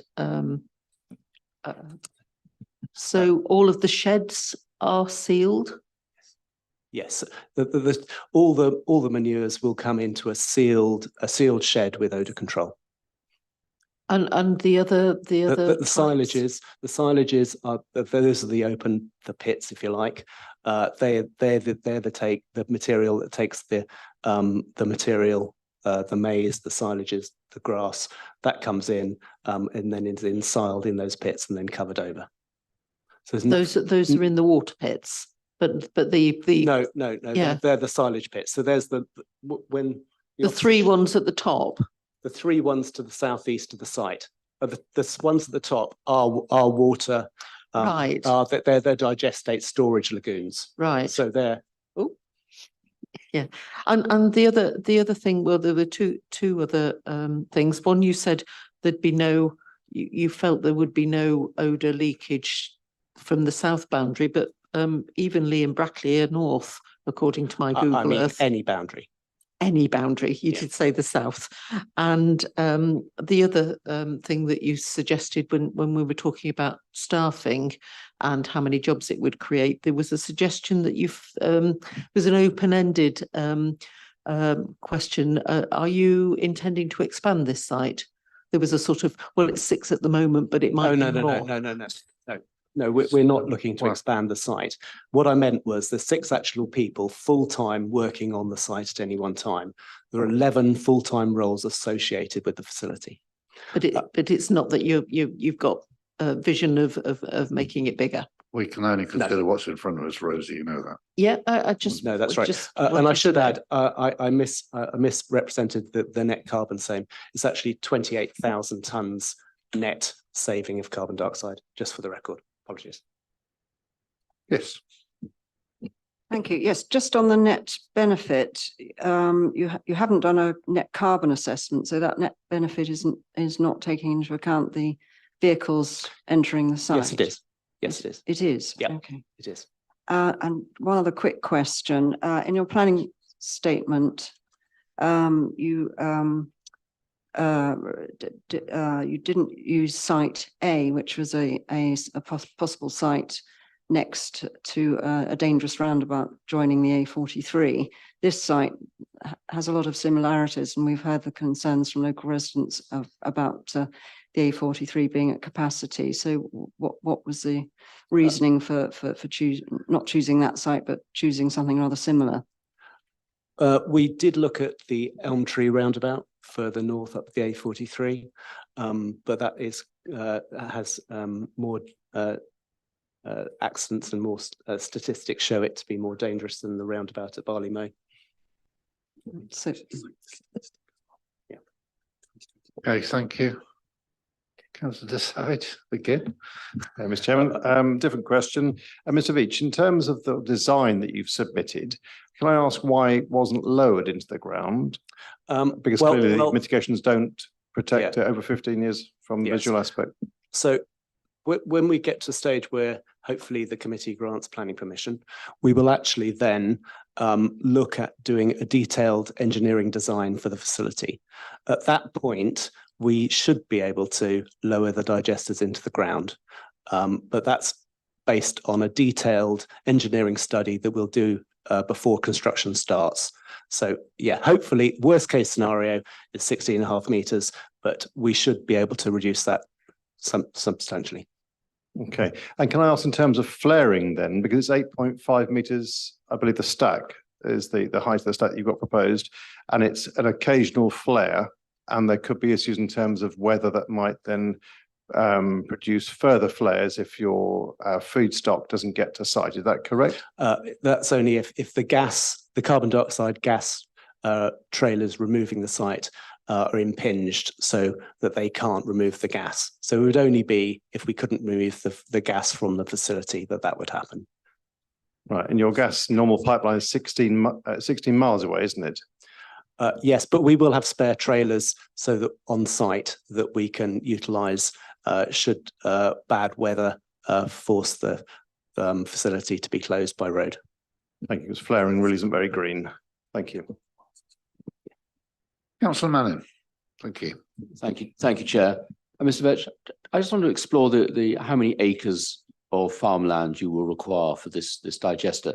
And just going back to the map that the case officer showed, it seems that it's quite a small acreage or small area that's been shown in terms of distance. So we need about, so that map generally responds to the manures and the silages that we require. We need about 1,000 hectares of ground for the silages. We will need, we'll take in more wheat straw as well. But predominantly that map covers the manures and the silages. And the maize? The maize, yeah, that's what I mean by silages. Silages. So 1,000 hectares. 1,000 hectares. So about 3,500 acres. 2,500 acres. 2,500 acres. Yeah. Yeah. So we would look to provide the crops that we will grow for the facility will be break crops. Farmers are very keen that we provide them with a viable break crop. At the moment, oilseed rape is struggling with pollen beetle, and so consequently has reduced its output considerably. So by allowing a silage, either a grass or a crop of maize to be grown, that can seriously enhance the following wheat, which is generally the primary output of the farms in the West Northamptonshire region. Along with the application of digestate, so making the soil more healthy, that can really enhance the following maize crop yield. And I'm actually a farmer in my own right in South Oxfordshire. We've been utilising digestate for a number of years, and it's seriously increased our wheat yield from about 9 tonnes per hectare up to 13 tonnes per hectare. So just to clarify, 2,500 acres for 2,500 acres. Thank you. Any more questions? Well, I'll have a question then. There was reference made by one of the objectors to open slurry lorries. Can't believe you would have an open slurry, Lauren. No, no. So we won't have all vehicles bringing in manures.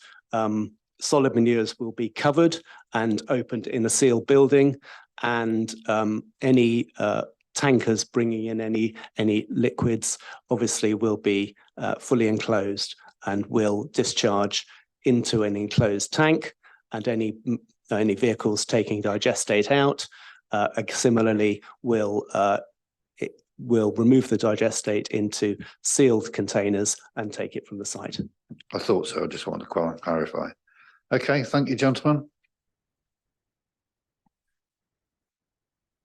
Right, I now turn to the case officer if he has any comebacks on the questions and points that were made during the question time. Thank you, Chair.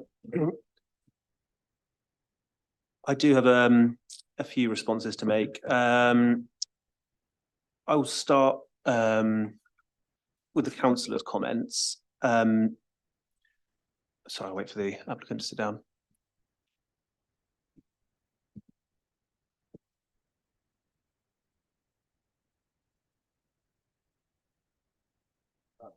Oh, sorry, just waiting for the applicant to sit down. Sorry, Chair. So in terms of the policies chosen, I mean, S10 is a sustainable development principle policy. It's not just for residential housing. That's incorrect. It is a core policy for all applications. The policies chosen in the officer's report are steered by the inspector, and respectfully, the inspector's not flawed in their decision. We're bound by that decision. They are the policies chosen to assess a renewable scheme. So they are the policies upon which the application is assessed, with policy S11 holding primacy. And that was the policy the inspector indicated was the primary policy for us to follow. So policy S11 is our primary renewables policy in terms of assessment. Conditions, I'm afraid it would be a dangerous precedent not to include these conditions. It's not that we have a complete lack of understanding of the application. It's that, firstly, we can't continuously place a burden on the applicant to prove every single point. We're happy with the principle of what's been proven. A lot of them are things like verification points on drainage, because invariably as they move through the application, things might tweak a bit. So having a finalised drainage scheme day one isn't particularly conducive to any of our time, because we'll invariably have another drainage scheme in front of us which tweaks it again. So things like, prior to commencement, it's a verification of the drainage. Same with ecology. Some of them just require further submission of information. Some of them require, such as the BNG, verification that BNG will be met. And if not, then the applicant shouldn't have made that claim, and we have to relook at the application because they've indicated there'll be a certain percentage of BNG. That's what we want to see. So in terms of conditions, it's a technical application. It requires a lot of conditions, I'm afraid. We also have the MPPF, which we had a brief discussion on, but it really steers back to that MPPF 158. Apologies, Sean is just rummaging for now.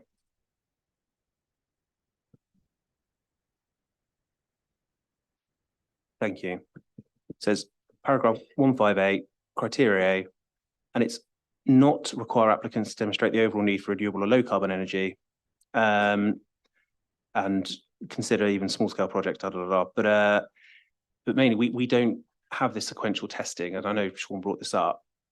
We have to assess the application that's in front of us, and we need to consider that. Now, in terms of, and I did mention it in the officer's report, the term virtual pipeline, I think, is one that maybe slightly obscures the issue, but it's 2 gas lorries coming off the site a day. It's not a continuous conveyor belt of lorries. And then it's turning then to the question of vehicle movements. And of course, highlighted by some of the objectors that they felt that the numbers were incorrect. Ultimately, it's conditioned 67 in, 67 out of HGVs. And I will throw, hopefully not a hospital pass to my highways colleague, but they have confirmed that HGV number includes tractors. So that is the HGV movement of everything on and off. I've looked at detail at the comments sent to me querying much of the information. I'm afraid I don't agree with it. I don't think my highways colleagues do either. But ultimately, it's 67 on, 67 off maximum. So that is the maximum we're assessing. If that number were to increase, that would require a submission, potentially as section 73, which would be assessed by the local authority. And we would go through due process in assessing that. So I will just say pass over to my highways colleague just to cover and reiterate, I suppose, some of these highway points. Yes, please. Thank you. Thanks. Sorry. Thanks, Chris. Yes, just to also clarify that the condition that we're imposing to limit the number of vehicle movements to a maximum of 67 in and 67 out in any day, that is the peak, when the site is at peak operation, which is only anticipated to be twice in the year during the harvest season. And for the majority of the year, it's actually going to be a maximum of up to 31 in and 31 out. So the condition is imposed to obviously limit it during peak operation. But yeah, the bottom line is that that's there to restrict the number of vehicle movements, and it's deemed to be an enforceable condition. Just another quick one for you. There was a question on the number of accidents on the road, and there was 2 fatalities and near daily accidents, I think, to semi-quote what I was said. Have you got any comment on that data? Yeah, the 2 fatalities actually happened west of the site, so going in the Croughton direction. And obviously we're directing vehicles to only go west out of the site or into the site. Also, those fatalities were isolated incidents. There was no reason to suggest that there would be more fatalities caused by this development. And also, obviously, we're only party to collision data which has been reported to the police. Obviously, there's obviously instances that happen on a daily basis which aren't reported to the police, so we can't obviously allow for those. Non-injury crashes, effectively, yeah. Okay, is that it from you, Chris?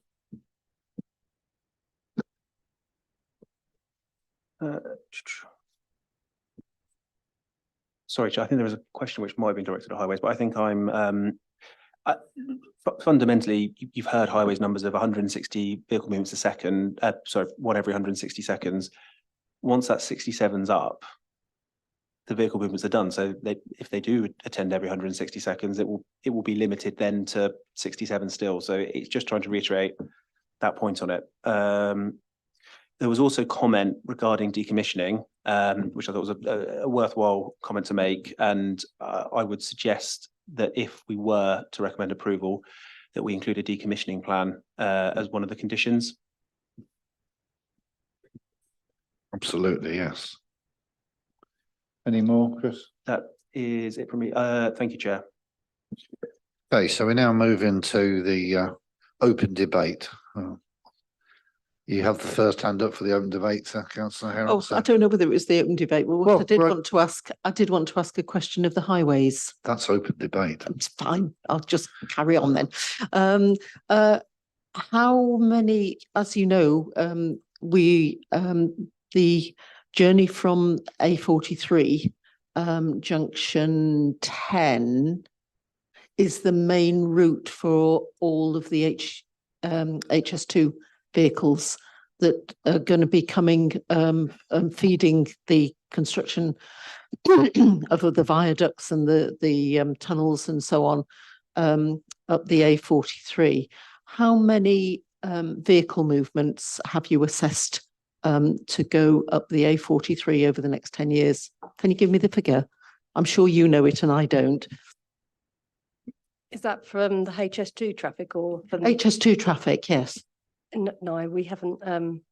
I couldn't tell you the answer to that, I'm afraid. Do you actually know our area?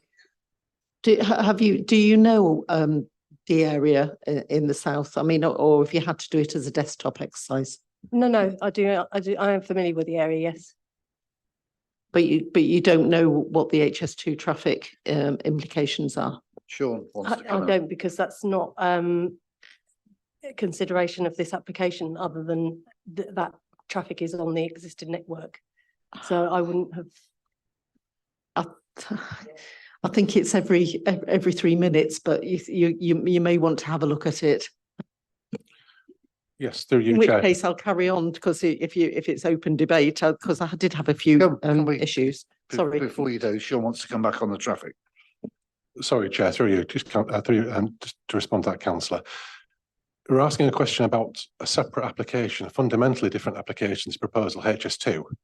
That was dealt with, as we've covered already this afternoon on numerous occasions, an NSIP application. So therefore, you're asking about traffic movements about that. I mean, if we're asking about questions about the proposal in front of us, we can answer that question. That's what we're asking members to consider here today. Not what was approved as part of the. No, the but HS2 I mean, in terms of the implications of the traffic movements that you need to look at that are going round that Barley Mow roundabout, you were right. It has been already agreed in that planning application but we now know exactly how many vehicle movements are proposed, and I presumed that the highways department would have taken that into account when they were actually assessing the additional impact of this site on that roundabout, given the construction traffic that is feeding the whole of the HS2 site, which will be for a considerable length of time, probably up to 10 years. I'm sorry, through you, Chair, if I can just come back on that point. As part of that application, would have been an NSIP application. We were consulted on it. Highways will probably responded to it and comments, but in terms of the determining or the highway authority in that particular application, that was National Highways. They would have responded on that, not us as the authority. So just to clarify, it would have been them that would have formally responded to the NSIP officer dealing with it as part of the planning inspectorate prior to them making a recommendation for the application to be made. Thank you, Chair. I think certainly the regular meetings that we have with West Northants, the liaison meetings, we cover in great detail the number of vehicle movements, and it's also covered under the Section 17 planning that come regularly to the planning authority.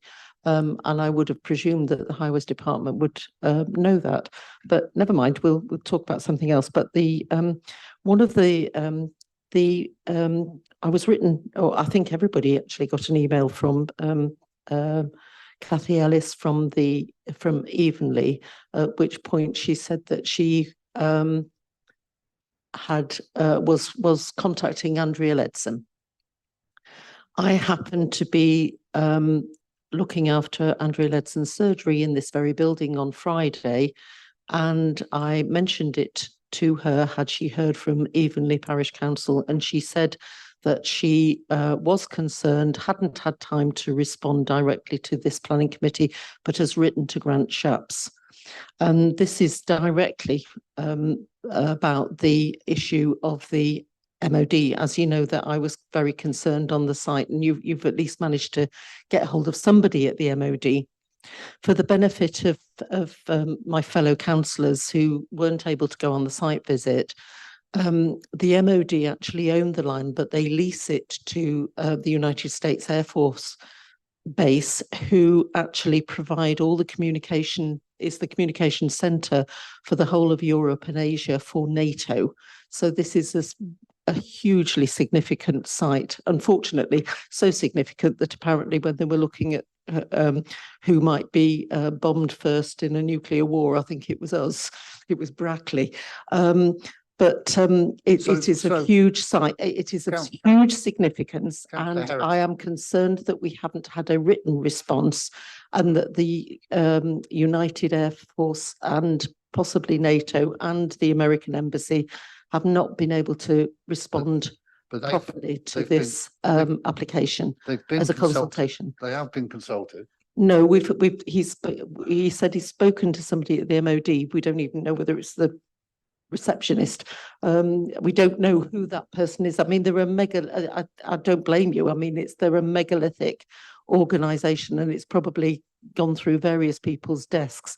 But I do think it's really important that we have a proper written response to this, especially since the Americans had such a long, protracted problem with the accident and the death of poor Harry Dunn, and there's therefore very sensitive to the traffic and the concerns of the two entrances being so close to one another. And I think they should be offered the opportunity to actually respond formally. Yes, through you, Chair, if I can, just for point of correction, it's not the site itself, the base itself is an MOD base. Obviously, the Americans who populate. The person we spoke to, the MOD, was Alison Doran, who is the senior estate surveyor. She was consulted some time ago on this application. What was it, a little over a year ago? They haven't come back. We've then chased them, and we've actually, as the officer has reported today, verbally updated what their response was. Verbally, and we don't know whether that she has actually contacted the actual occupants of the base, which is the USAF on behalf of NATO. So that I was just I would like to know that there is a proper response, and I think that's probably what Andrea is trying to achieve by contacting Grant Shapps, the minister. Who's going? Sorry, yes, sorry, Catherine, you come in, please. Thank you, Chair. Just to clarify, when local authorities undertake a consultation exercise, there are allocated and appointed points of contact for all relevant consultees. The case officer has advised that they have done that and contacted them. It is then a matter for any consultee at any level to decide whether or not to reply to a consultation exercise. It has been chased up by the council ahead of this committee, and for whatever reason, no written response has been provided, and that is what's reflected in our report. We need to work with what we have received at the point of committee.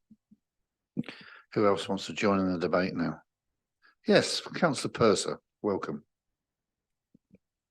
Thank you, Chair. I think mine's almost a question back to our officers, just for some guidance about the point at which a local rural diversification becomes an industrial development, when something that is serving a local farm, I guess like workshops or like, becomes something serving a larger area. And how do we determine the difference between those two types of application? One which is very local and based on rural diversification, and the other which is essentially industrial process. Thank you, Bob. Good question. Chris. Thank you, Councillor. Ultimately, the test on this one falls, as we were guided by the inspector, onto policy S11. That test that you're discussing isn't within policy S11. The test is, can the impacts be mitigated sufficiently?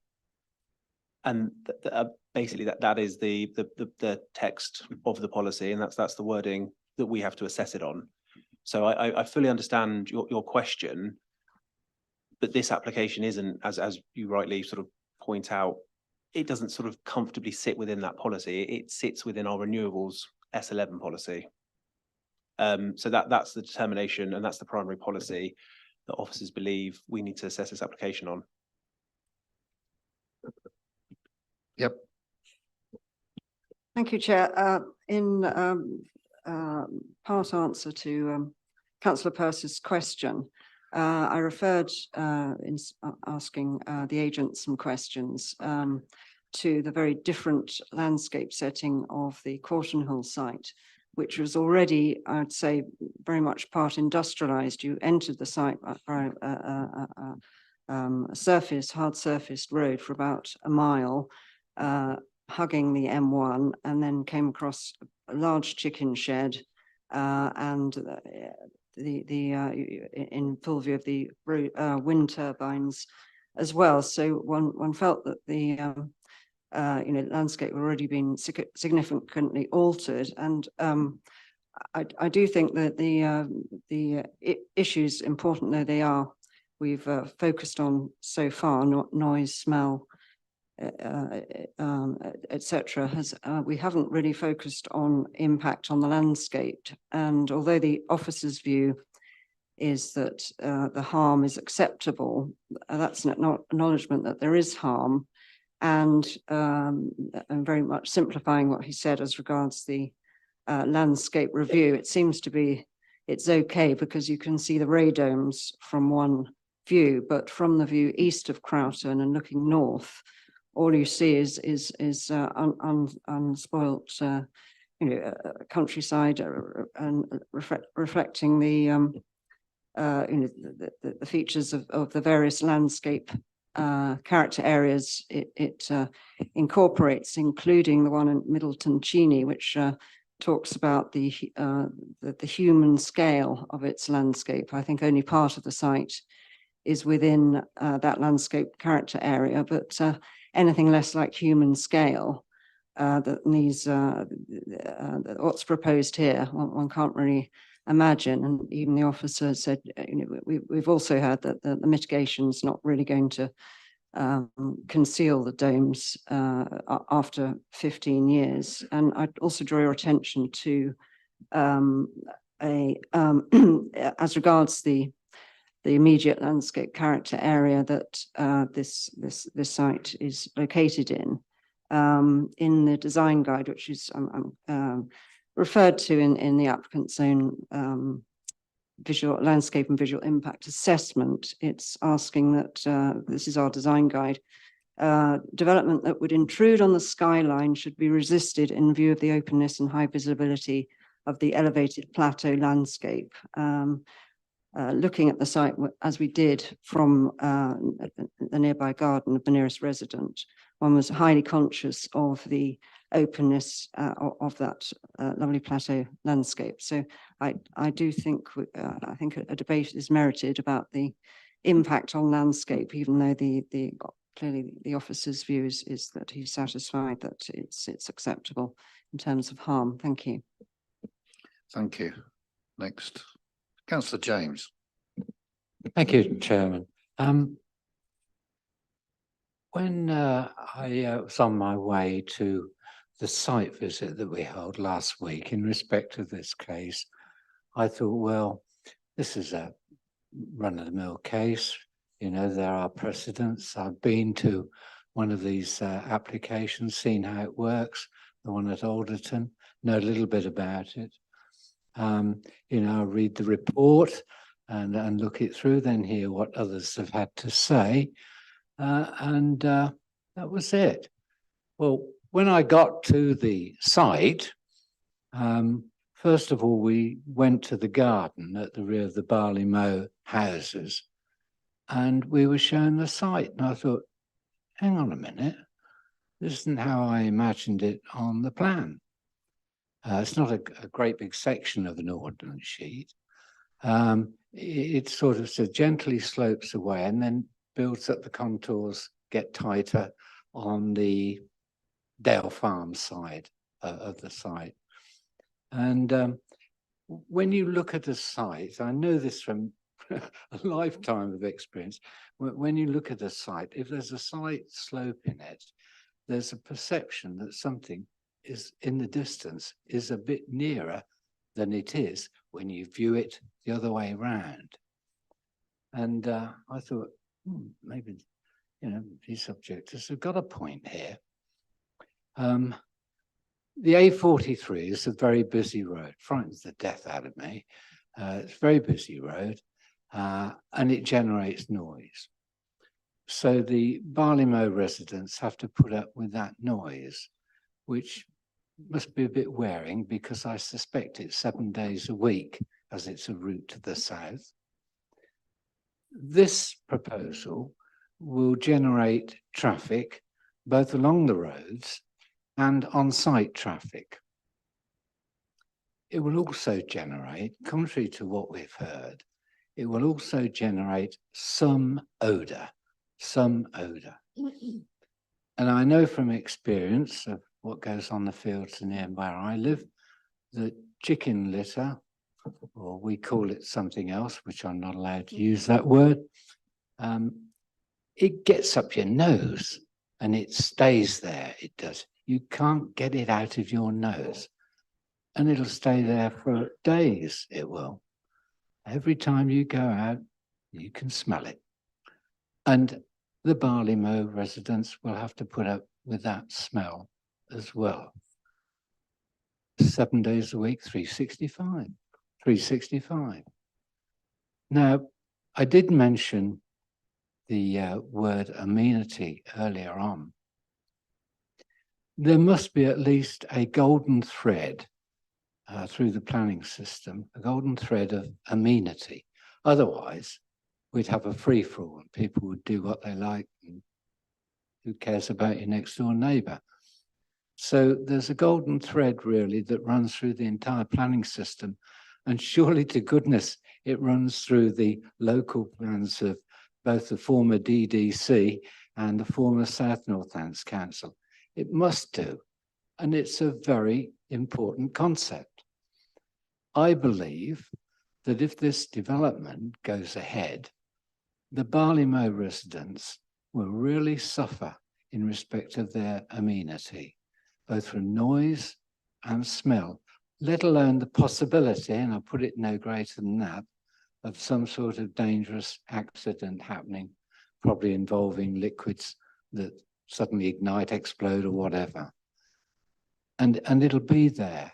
Every time they go in that back garden, they will look across and they will see it. Okay, in 15 years' time, if you put a hedge in there and just let it go rip, it'll grow to about, I don't know, 16 or 17 feet, maybe a few feet above that. But it'll be straggly. Might be lucky and get a bit of hedgerow ash grow in it as well, or the odd sycamore. But they'll see it. They'll see the top of those containers or whatever they call them, tanks. So, you know, I've been toying with this for days, thinking about this. It's been worrying me, unusual for a planning application. Doesn't affect me now, but I've been worrying about it, and to the extent that a little voice inside my head says to me, don't do this. Don't do this to your fellow man. Thank you, Chairman. Thank you. Right, before going any further, if the committee would permit me, I think we have three issues here. We have the issue of highways, we have the issue of odour, we have the issue of visual impact on the amenity. If we were to reject this, I think this is a finely balanced application. So I think we should concentrate on those three. To be honest, I think highways really isn't a strong case, to be honest with them. It's just my opinion. I'm allowed my opinion. The odour is subjective. The visual impact, as Councillor James has pointed out, is significant, possibly. That's where I see it at the moment. So I'm just trying to move the debate along, that's all. Yes, Councillor De Savage. Thank you, Mr. Chairman. I've heard the debate and I have heard all the questions obviously that we have asked and the answer that we've been given by the applicants, and obviously also heard members of the public speak, and it really is an important time in the lives of what we have here, because quite clearly we have an application before us which is an industrial application. It's not a green application, as we know. It's not an energy application in reality, because at the end of the day, whatever's coming into the site comes in 134 HGVs. That's the movements. Obviously, I appreciate 67 of them are the same vehicle. That's only at peak times. At peak times, but well, overall it's half of that. Overall, absolutely, it's a maximum of 67, but it's 134 movements. It could be peak, as far as we know, Mr. Chairman. It could be all the year round, because there's no restriction in terms of that number. And to be honest, 134 movements is 134 movements of HGVs, not small vehicles. And it really is a rotten thing to have in a green, clean area. I appreciate that the quote was 28,000 tonnes of net carbon saved, and that's excellent. I'm pleased to hear that. But I think personally, it's in an area which is green and clean. I don't see this production facility being green and clean. I don't think that the diesel fumes emitted from those vehicles coming to the site are going to be healthy by any means for anyone.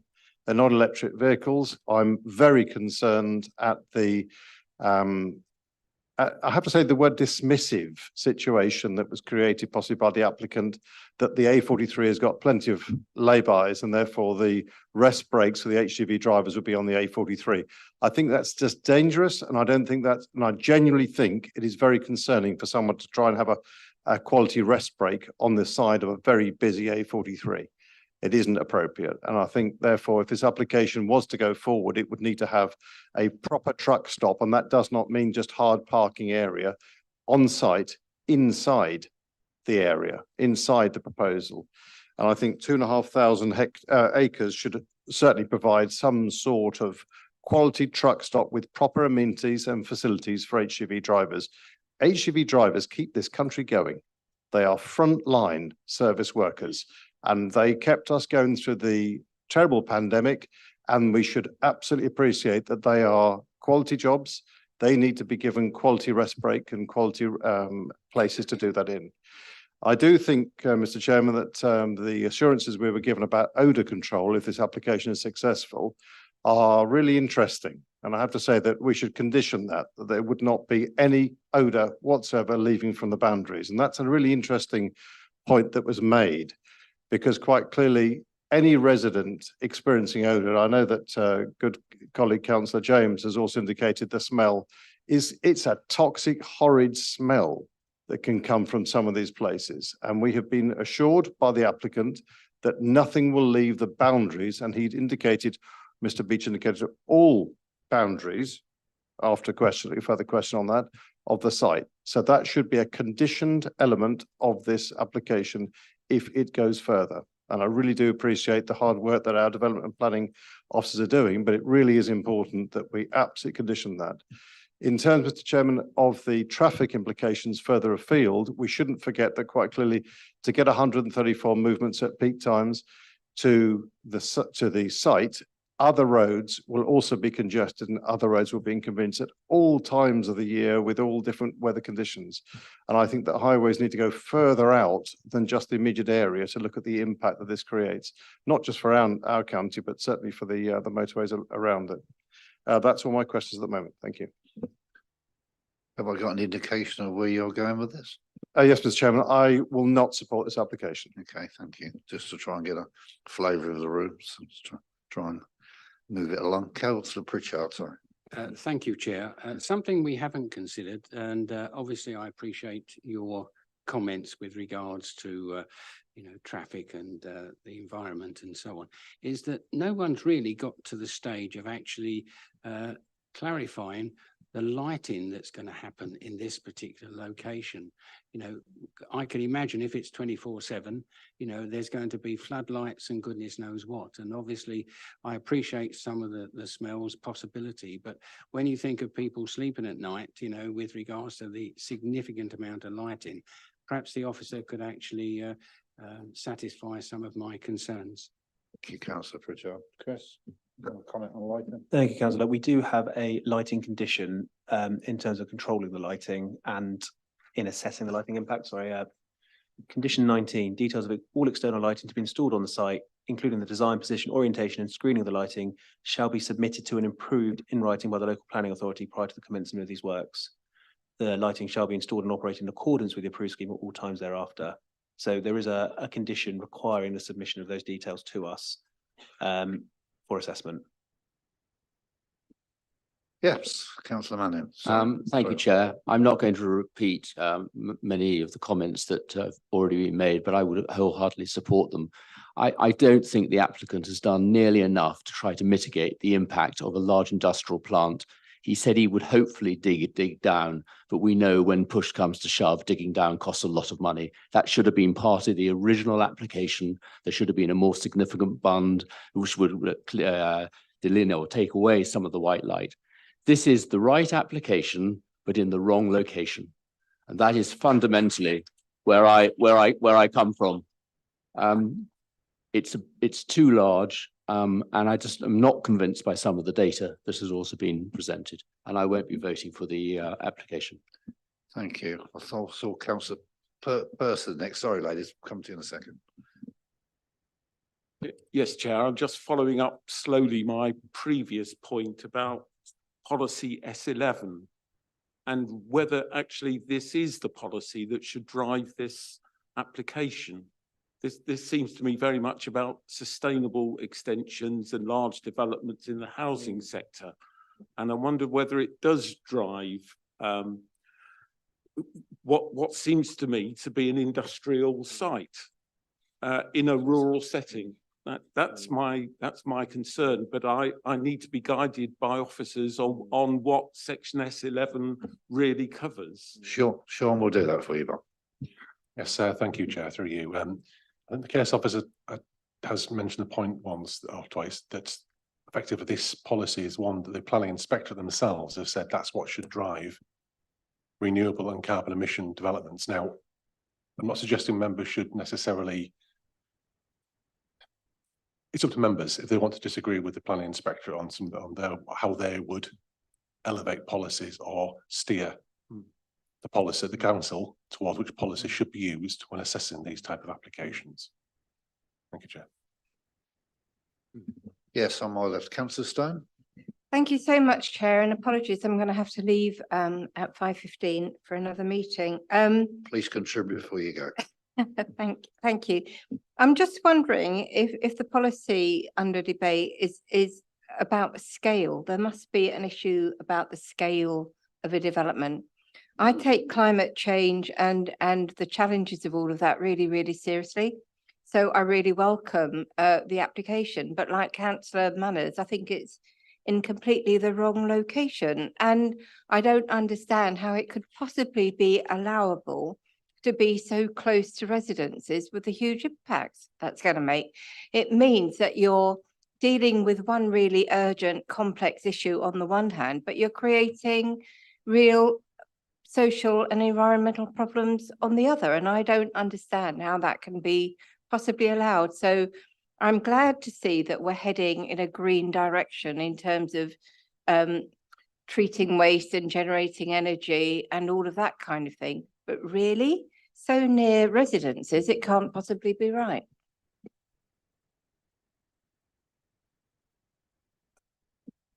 Councillor Russell, sorry, Councillor Humphrey, sorry, slowly getting to you. Thank you. Just following up, agreeing both with Councillor Stone and Councillor Manners, and I don't think the scheme really is capable of mitigation, really, and on impact on amenity, not only the nearby residents, but I go back to the landscape and visual assessment of the applicant. They say that the landscape character area of Croughton, the magnitude of change, it's with medium sensitivity, in all assessment stages, it will have a moderate or minor effect. And as regards the landscape elements, the effect will be moderate during all stages as regards a gently sloping landform which connects visually in the wider landscape. As regards tranquility, notwithstanding there's the A43 nearby, it'll be major or moderate during all assessment stages. So I think the applicants themselves have acknowledged that that there will be harm, irreversible harm to the landscape. Thank you. So I've taken it you're not in favour currently. Sorry, the Councillor Clark, I haven't heard from you for a while.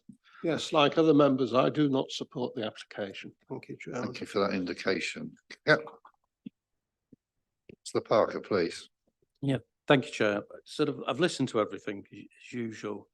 The office is guiding us to MPF 158. I noticed a few people forget about the A section in that. So it doesn't require applicants to demonstrate the overall need for renewable energy. So that's the end of that. The S11, which again, I think the inspector's referring us to, directing us to, is quite clear as well.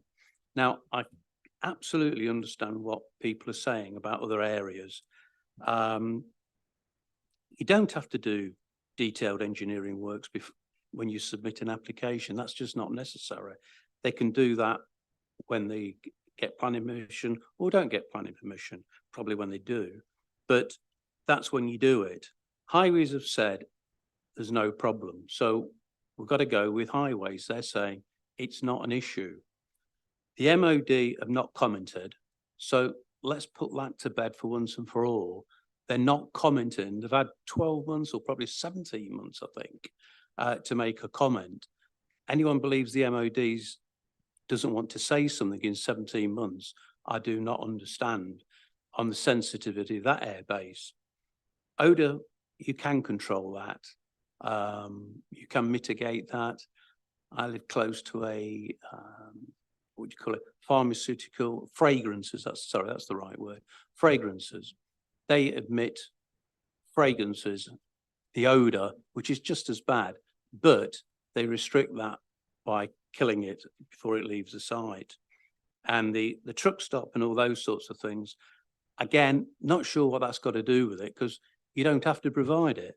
You can go up the lay-bys all the time and you'll see vehicles parked there at night, and that's how it works. Some other people move them to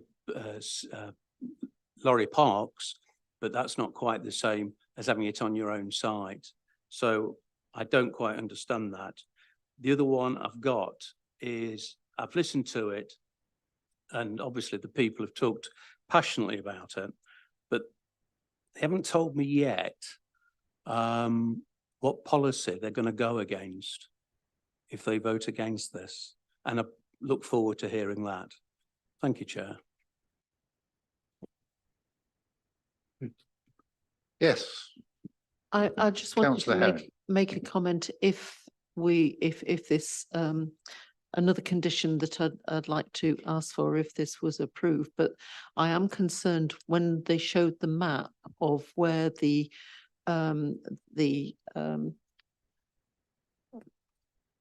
stuff was coming, what do you call it? The feedstock, yes, and obviously the chicken manure. And it showed about 5 or 6 dots just around where I live, which is Radston. And I was concerned that we haven't asked for routes to be agreed for farmers to bring the stuff in to the Barleymow, because from those areas, they will have to go on to a dual carriageway, which is the A43, and then they will use the cut through to turn round to go right, because they can only go left from Radstone onto the A43. So they will go through the cut through at Whitfield. And as we know, there have been several accidents on the A43, particularly when vehicles are pulling trailers as well, because they can't get off the fast lane of the A43. And there have been some very nasty accidents in all of those different cut throughs. So I think we would have to ask for routes to be agreed for the farmers to bring their feedstock to down to the Barleymow, not just for the organisation to take their trucks down to Banbury, because I'm really worried about it. There's been some very nasty accidents. Thank you. Councillor Addison, do you want to pin your colours to the mast? Thank you, Chairman. I can't support this. I really can't. I am concerned about the 134 HGV traffic movements per day. And I don't believe that it's just going to be that number in the height of traffic movements. It's going to vary quite a lot, and I don't think it's acceptable. And lighting concerns. I think a facility like this, the lighting is going to be obtrusive, no matter what you do. I'm the clerk to 3 parish councils, and I know just what lighting does when you have facilities similar to this. And I do think that the lorry drivers are going to have some kind of pit stop, if you like. You need toilet facilities for truck drivers, and certainly I don't think a lay-by is the right place. So I think we're going to have, or you're going to have to, if you approve this, you're going to have to do something for the lorry drivers. I think somebody has already mentioned, they really are quite a great crowd of people who drive lorries and supply this country with goods. So no, I think there are too many ifs, ands and buts. And as it is, I can't support it, Chairman. Thank you, Councillor Anderson. And as a truck driver myself, I take that compliment. Thank you, Richard, indeed. So I look to Councillor Gonzalez to Savage if he has an alternative proposal that he might like to put before the committee that we could vote on. Part of our constitution, we do have the right now to adjourn to discuss the detail of the proposal. You're absolutely right, we do. Is it the wish of this council to adjourn for a short period of time to discuss? Mr. Chairman, before you finish that, I think I do think it's a very good suggestion, but I think Councillor Humphreys had her hand up. Sorry. I think policy S11, low carbon and renewable energy could help us in that it does say specifically proposals should be sensitively located and designed to minimize potential adverse impacts. And all the discussion we've had is that this proposal doesn't. So I think that could be a legitimate reason for not following officer's recommendation. So I accept support you, you're Mr. saying, Chairman. but we need a proposal, not necessarily with the detail before us, before we adjourn, because there's no point not having a proposal if we haven't got the detail to it. That's fine, Mr. Chairman. I do propose that we reject this proposal and do not support it. And we can put the wording together and I absolutely bring that forward following adjournment. Is that enough detail for you, Councillor? Apart from you objecting, I mean, put a flesh on the Sure. bones. On the grounds of traffic, on the grounds of odour, and on the grounds of light, there's pollution effectively, and blight on the landscape. And the here visual is- impact. Absolutely. No. Could you please sit down, Councillor Breeze? Happy to refine that wording for. We'll refine that in the adjournment. Thank you. Councillor Miles, I believe, was going to second that. Is that right? Okay, so we have a proposal before us. And so we need to go away and talk about it before we vote for it. I'm looking at. Can you just run that past me again? What's the policy we're looking at? We're gonna discuss that when we leave here. We adjourn from here, the actual detail. The basis is around visual impact, odour and highways. Right. The three main things this proposal is on, and we will Correct. refine the detail of that in our short adjournment. Right. So the officers are fully aware Yes, they're fully aware. and they understand that. Yes, I've been taking advice as we go. No, because we're voting backwards. Because the other ones, if this one falls, then we go back to the original amendment, the original proposition. This is the amendments because nobody will ask for the original one. Sorry, it's just process there. So we're voting on the amendment as proposed by Councillor Savage and seconded by Councillor Manners, that we reject this and we will have a short break where we decide the detail of what we reject on, but based around those three principles. All those in favour of rejection, please show.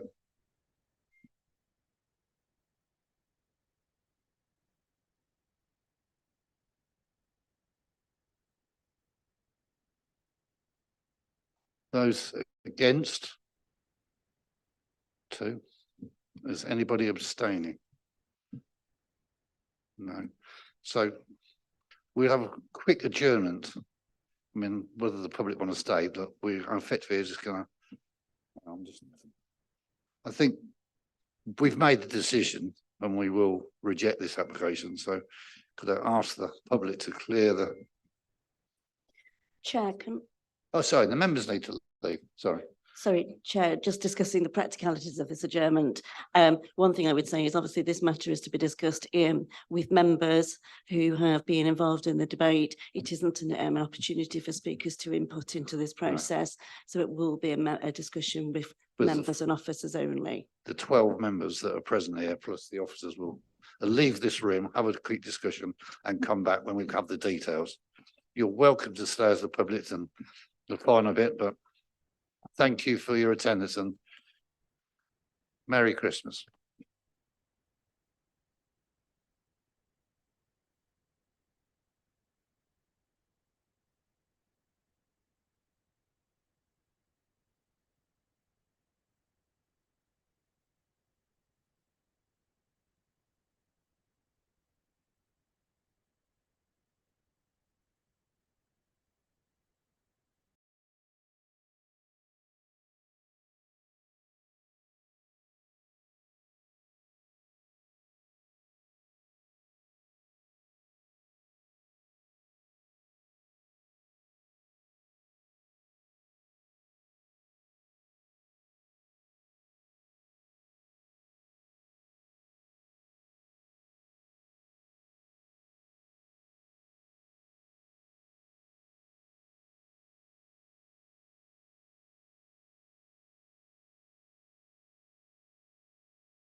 Right, thank you very much indeed. We have considered the reasoning we're going to present for rejection of the application, and I call upon Sean to give us the words that we came up with downstairs, please. Thank you. Yes, thank you, Chair. Through you, and just for members' consideration, formal wording is as such. It is considered that the scale, height and massing of the proposed development will not minimise the adverse impacts on the people and the natural environment. Full stop. As such, it will have an unacceptable impact on the landscape character contrary to policies S1 and S11. Thank you, Chair. Thank you. So we'll now move on to item 6.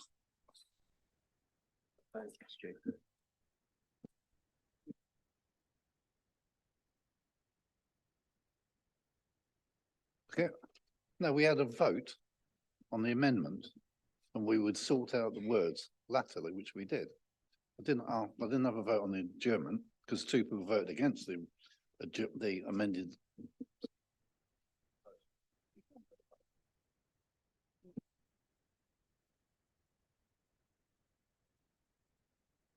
Mr. Chairman, if it helps, I'll propose that wording.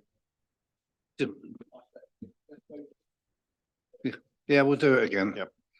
So, given the words we just had from Sean to reject this, those in favour of rejection, please show. I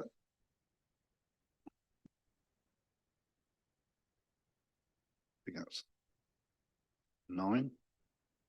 Those against the amendment is 2. The amendment is carried and therefore the original proposal falls at that point. So the amendment is carried, that it will be rejected. Thank you. Thank you for staying. Sorry to prolong your days. Okay. Yes, it was, yeah. Right.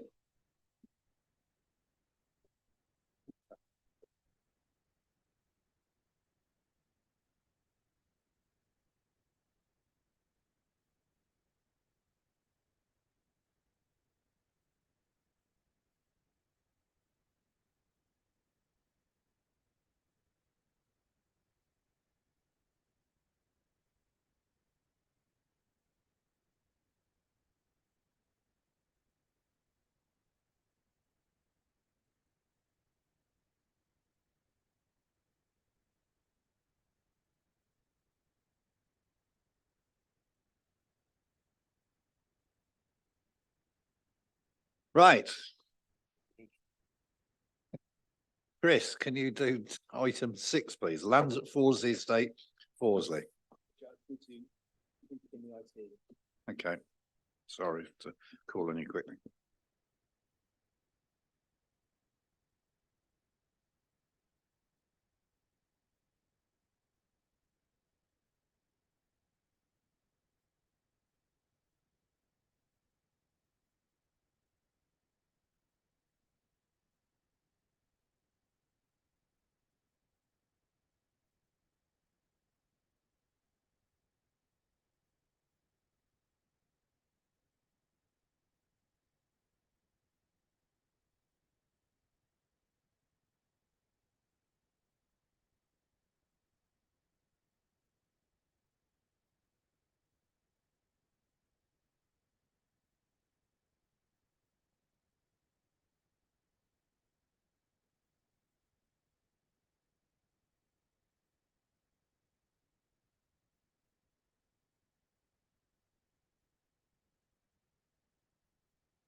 That's why I haven't started it. And also that Chris hasn't got it up yet.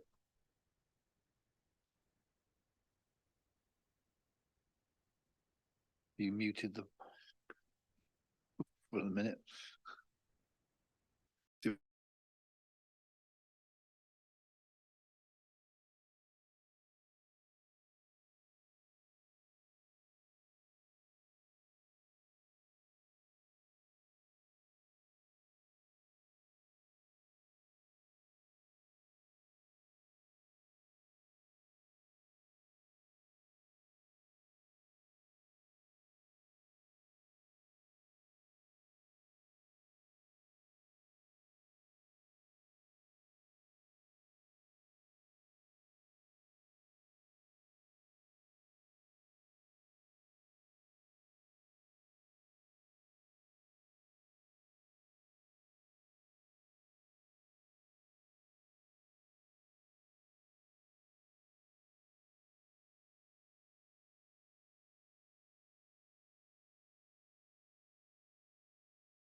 You're unmuted, yeah. Right, we'll now consider item 6 on the agenda, which is the land at Fawsley Estate, Fawsley. I hand over to Chris again to present this application.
Sorry, councillors, it appears that Chris has a problem with his presentation currently.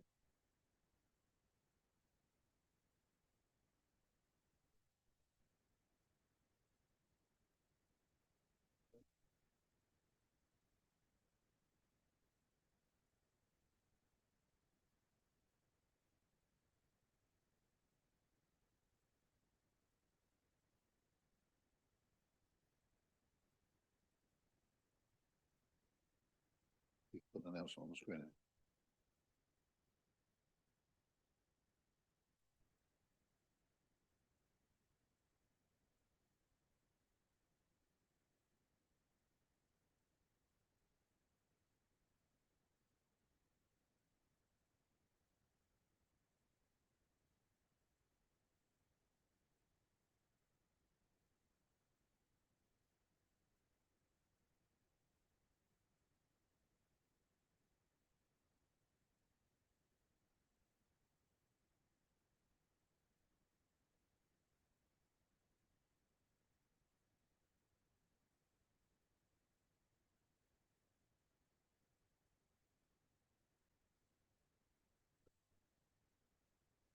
This will be a 5-minute adjournment while Chris goes and finds the meeting off of a server somewhere. It seems to have disappeared off his laptop.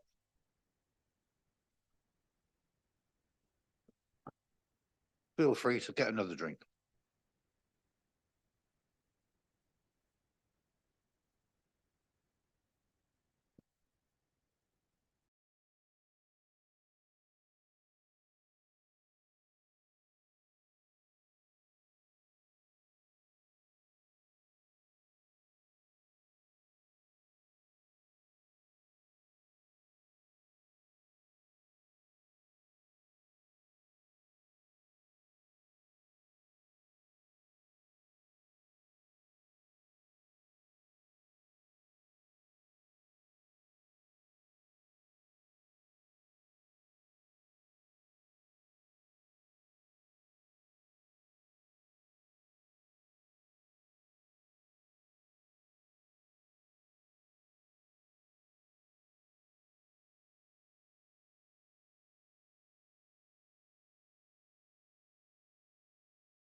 Right.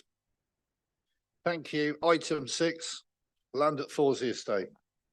Over to you, Chris. Thank you, Chair. Thank you, Chair. By way of late update, I've received a couple of objections, mainly concerning visual blight of the battery solar panels covering large number of acres outside of the tranquil and rural keeping of the previous agricultural land, noise blight from construction, and the peak solar PV inverters, traffic blight, and that this is an industrial development which will destroy the character of an old estate full of historic character. I've had a second objection from the hotel, Fawsley Hotel. I'll read out in full. We as a business were not aware of this until now, as this was not brought to our notice at all. I'm not sure whether this is proposed for the solar installation, and it will be visible from our bedrooms in the second and third floor, which overlooks a beautiful countryside view. This will really affect our business if the view has this huge solar panel that is planned to be installed. I really would like to get more information about this and be able to understand what the plan is, and also wondering why this was not brought to our notice as a business that brings in good revenue to the demographic area. I really look forward to hearing from you and able to discuss this further before this is all approved. I received that late on Friday, so I have emailed them early this morning, but as I've been with councillors for the day, I'm afraid I've not seen any response on it, but that's from the Fawsley Hotel. And that is your late update.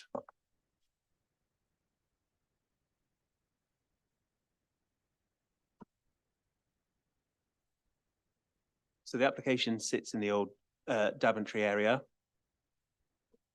You can see the main road running along this section here. So when I accessed the site, I entered here, and then I've had on this site location plan the public highway plotted in purple for your viewing. So you can see it follows across this field. It goes down to an old granary here, and then this area here is the Fawsley Hotel, which is listed. And then slightly further to the right, there's a Grade 2 church as well. Fawsley Hall, yes. I think it's oh, my apologies, it's Grade 1. Yeah.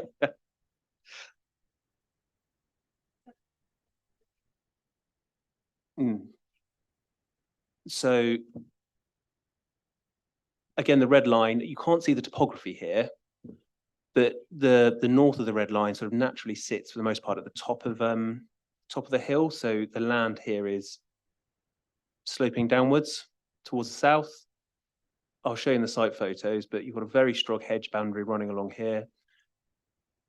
And then I think any area of contention will be this part here, where you can probably see from the darkening that there is a slight drop going back towards the Fawsley Hall from that direction.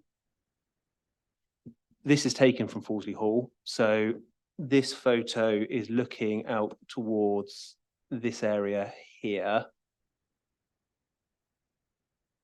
I mean, my perception there was I really struggled to find any viewpoint into the site from Fawsley Hall. I walked across to the church as well, and again, I struggled to find any viewpoint just through natural topography and the very thick hedge line.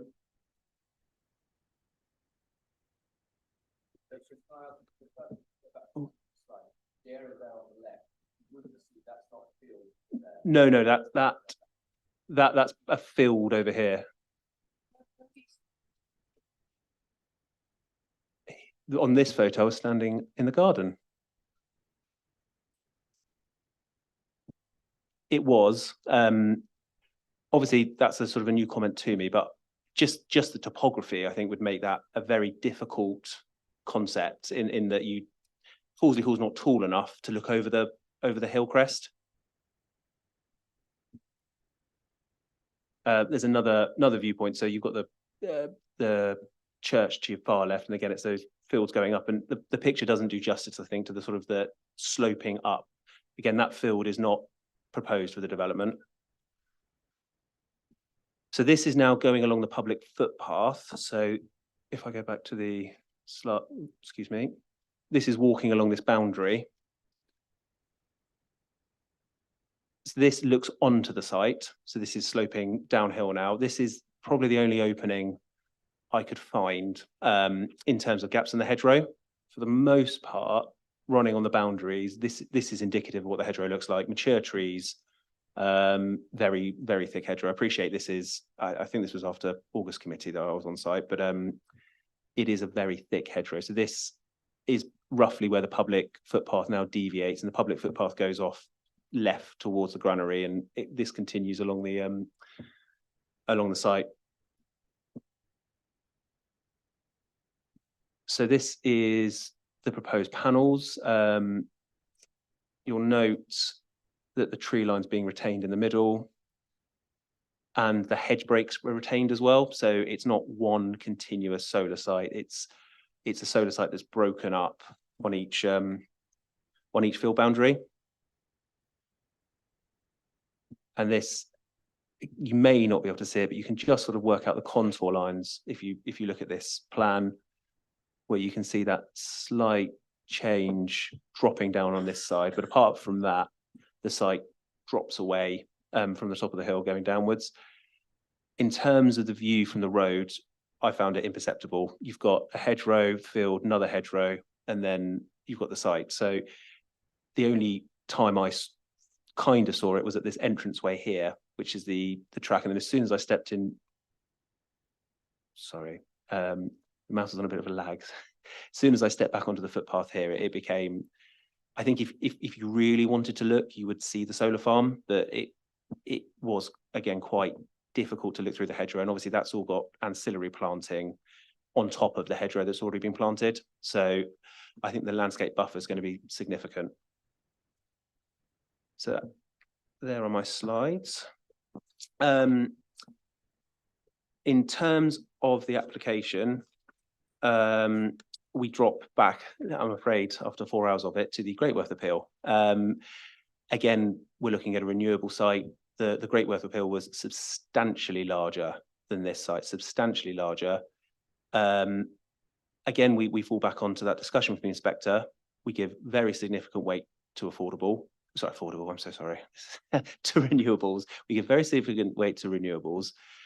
That's not a completely overriding position. We obviously have to assess the landscape harm, but having been involved in the Greatworth inquiry and comparing it to this site, I would say there was a higher degree of harm at Greatworth that the inspector outweighed with this.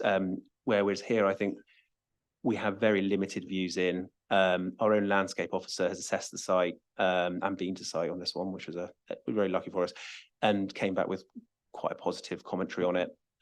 We received some commentary about planting in this corner here from one of the members of the public. I believe he's the clerk of the parish council, but it wasn't submitted as a parish council comment.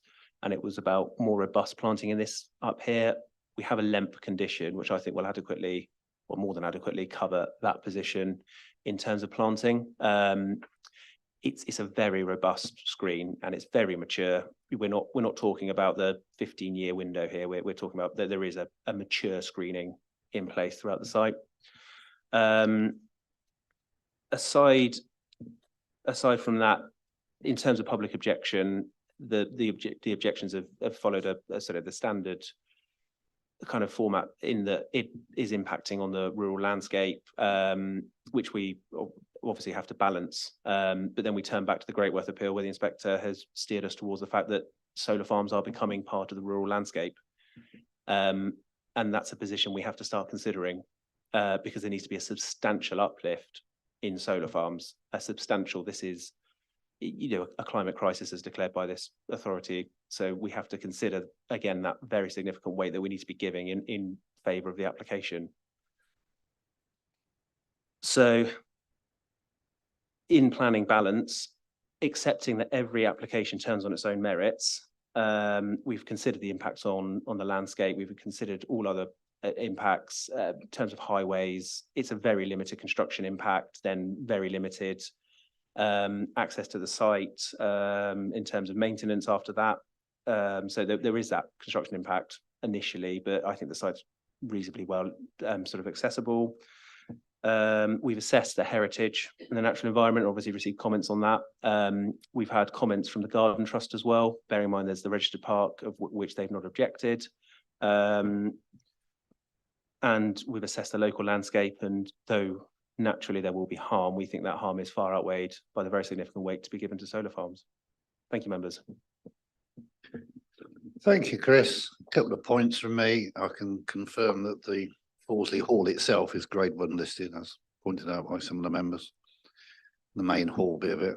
And secondly, I did visit the church on Saturday in between all the rain and stood there, and I couldn't see the site because it is just over the brow of the hill up to your right.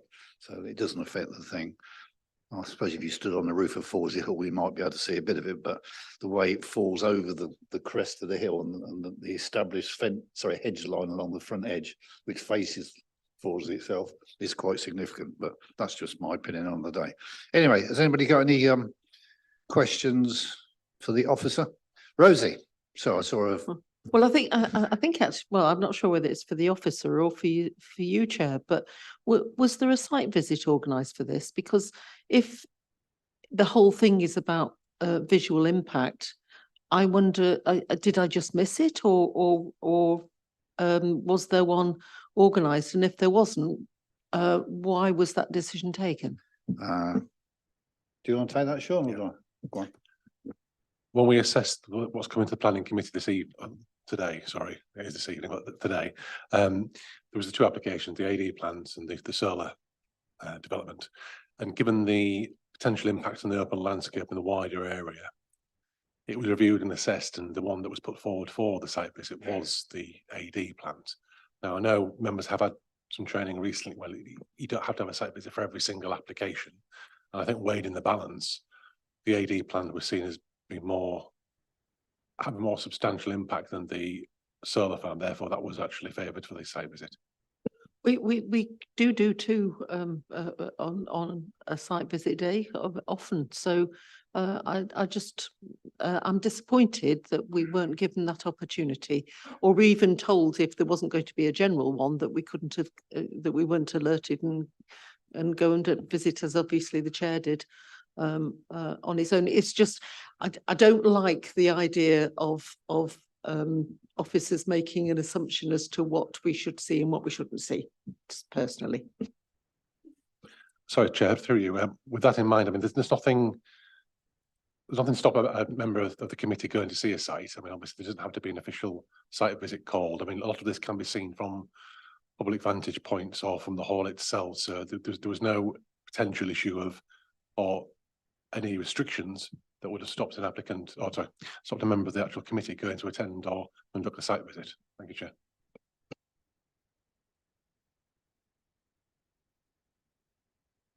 Sorry, Councillor Manners, your hand was up before. Thank you. Thank you very much. I would, thank you, Chair. I'd actually support Rosie. I think going to these sites is important. I mean, for me, your report's very clear. I totally understand it. It's actually a very cleverly designed in terms of the visual impact. But even going to non-contentious sites, it gives a good reference point for us as a committee for future sites which may appear and not be so appropriate. But I've got two questions, or one question, please, Chris. I walked the site yesterday, and there are a number of hedgerow openings which do need to be, and you've addressed that in your report. There are also talk about trees being felled. Can you confirm how many trees have been felled? I believe there's one tree now for felling. I think there were two trees in contention that were contentious. One was, well, both were then further assessed for ecology. One was deemed to have a potential impact on a bat roost, or potentially had a bat roost. So the scheme was, just moved so that it doesn't have that impact. Yeah. So as in they've just moved the potential. Then the other tree is deemed to have no impact. So that is marked for felling, but that will be done via, and I think you have to check with the agent the exact term, but it's a certain type of. But it's not an oak tree, I hope. I don't believe it is. Because along the tree lines, there are a number of oaks which are really special in this part of the world, and a number of ash which either will have dieback or will have dieback.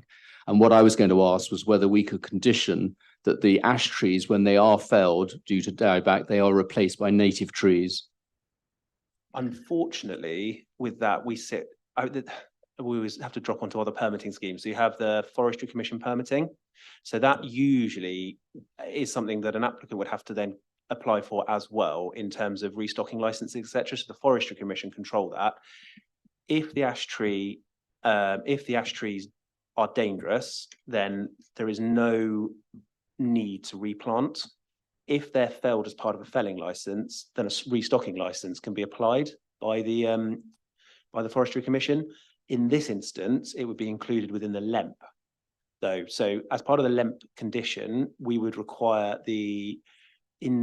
the lifetime of the development, 40 years, we would require a plan as to how that mitigation would be continuously maintained, including those landscape buffers.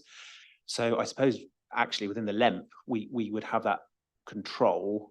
So in a roundabout way, and I'm sorry for I'm thinking out loud, you are correct. Yes, all I'm asking is that if it could be minuted to that, I just want the condition that for ash trees that die back, they are replaced by native species.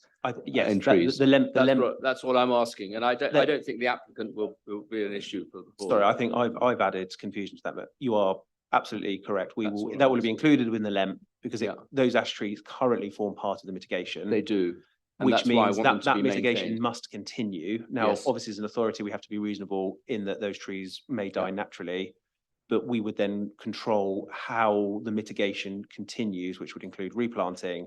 Yeah. And that would also include the continued maintenance of that replanting to make sure that it sustains itself and becomes substantial. Fine, thank you very much. I'm fully supportive.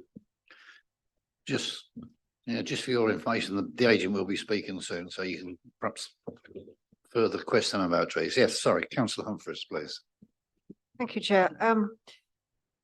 Case officer referred to the inspector's comments that solar farms are becoming part of the rural landscape. Are they becoming part of the special rural landscape? This is a special landscape area, and that does trouble me that this in this location. So welcome your comments on that. Thank you. I'm afraid we're seeing them become part of Greenbelt landscape as well, which I know is not a constraint that affects here, but they're outweighing Greenbelt policy in terms of the Great Weight applied. So yes, I think is the answer to that. Obviously, we've yet to have the Gayton inquiry decision, but that would be another interesting one in terms of the inspector's thoughts, which we will see hopefully shortly. Is that a special landscape area? That is, and also sits next to the Grand Union Canal. Yeah. And so yes, I'm afraid is an answer to your question. It's the planning balance is very heavily in their favour. But I think one thing to say against the scheme, and it's worth pointing out again, we talk of these schemes being that they are restored. So the landscape will be restored, but the inspector was quite clear at Great Worth, that's 40 years.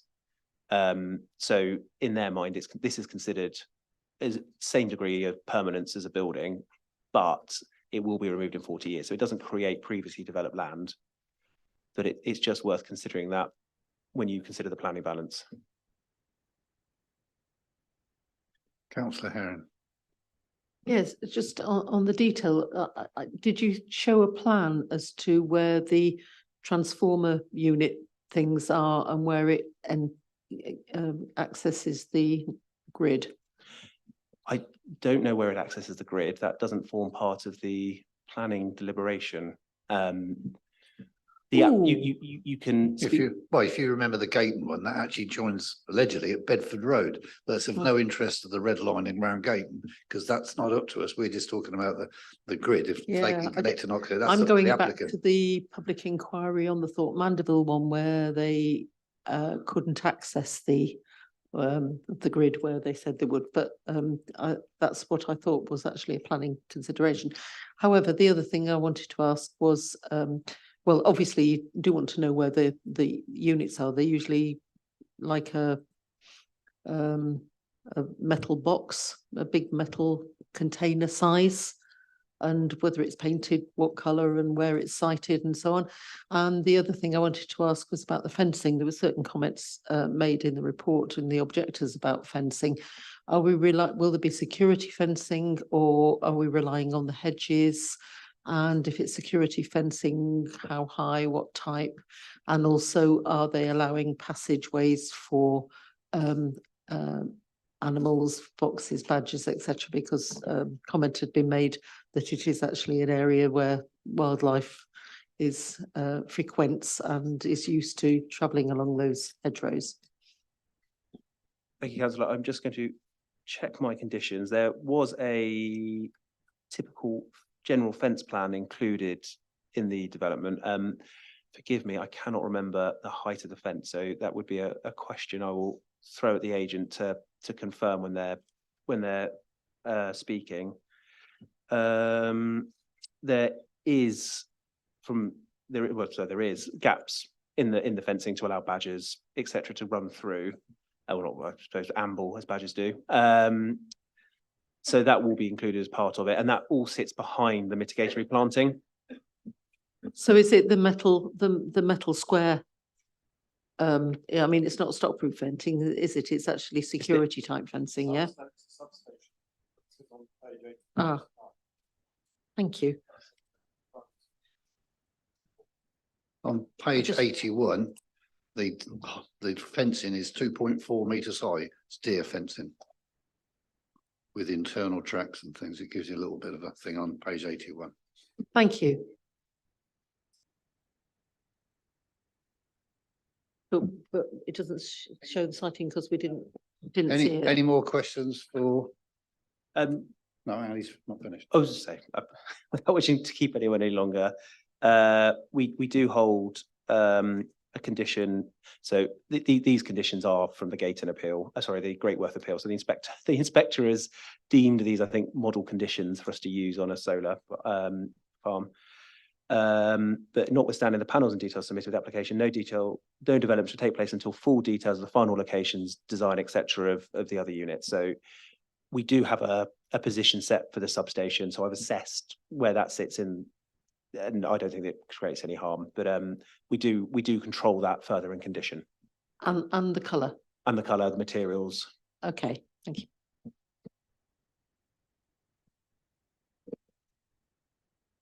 Thanks, Chairman. A question reference grazing. Will there be grazing as far as you're aware of the application? I know we've had that before at Great Worth.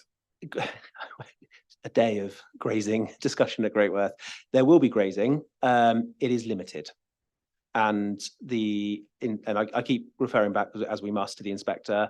The inspector gave limited weight to the grazing. It will occur, but from memory, I think you have 20 sheep an acre. You're down to about 1 sheep an acre. So there will be grazing, but it's limited. But it's worth noting, I think the land is 3B agricultural value, so it's considered sort of low agricultural value. Okay, shall we go for speakers? So I'd like to call Tanya Matthias forward, please.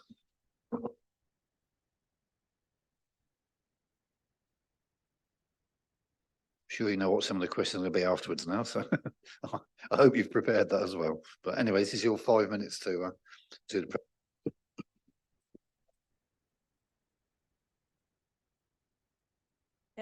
Good evening, councillors, and thank you for the opportunity to address the committee. My name is Tanya Matthias. I work for RPS and I'm a planning agent for representing Elgin Energy.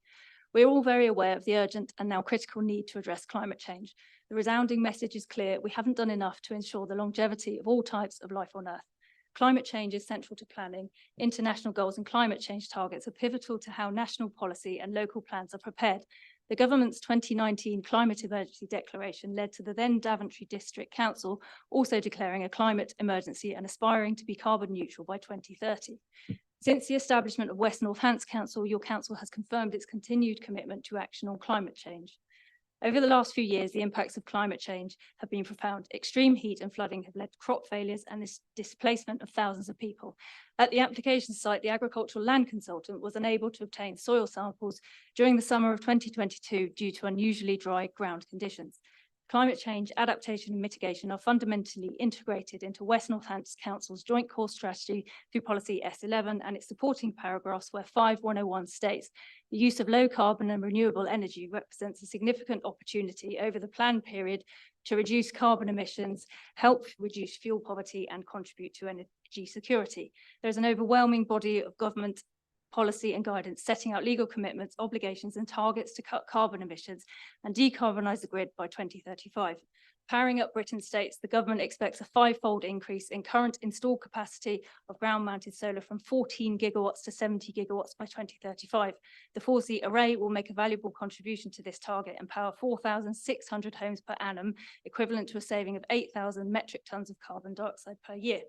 In addition to the need to address climate change, future increases in electricity demand are anticipated to double by 2050 as significant sectors switch from being powered by fossil fuels to being powered by electricity.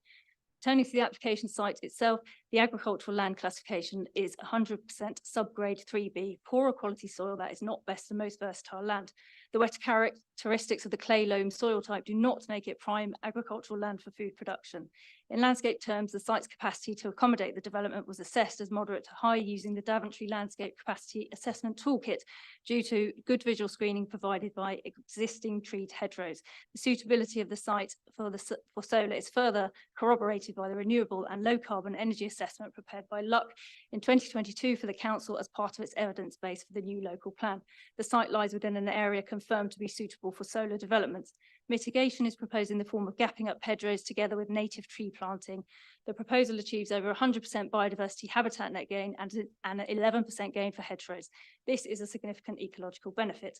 No external lighting is proposed and it's anticipated that manually operated lights will be attached to the substation and inverters. Any future lighting scheme will be secured by condition to the satisfaction of your council. As such, dark skies will remain unaffected by the development. At pre-application stage, the council's EHO requested a tranquility assessment to be undertaken as part of a noise assessment. Modelled noise levels in tranquil areas are predicted to be 13 decibels lower than background sound levels, confirming the tranquility of the area will remain unaffected by the development. There are very significant benefits resulting from the proposed development. Not only will the array contribute to meeting the country's legal commitments to net zero and provide security of supply, but 100% biodiversity net gain together with the continued use of land for grazing is an extremely efficient way to manage the site. In addition to these very significant benefits, the construction phase will provide direct employment for around 50 members of staff and indirectly support the local economy. The development will contribute to safeguarding the estate's existing activities and its continued operation as a rural business. Furthermore, business rates generated by the array will be paid to the council across the development's 40-year lifespan. The proposal will lead to only very localised and in the long term negligible and reversible harm to landscape character. There are very significant benefits to the project, and considering the benefits against the minimal degree of harm, the planning balance tilts firmly in favour of the proposal as a recognised and meaningful contributor towards net zero, energy security and nature recovery. Thank you. 1 minute to go. That's it. Thank you. Good timing. Right, so any members got any questions? Tanya? I'm sure we have. Rosie? Can you just repeat? I mean, congratulations for speed reading and speed speaking.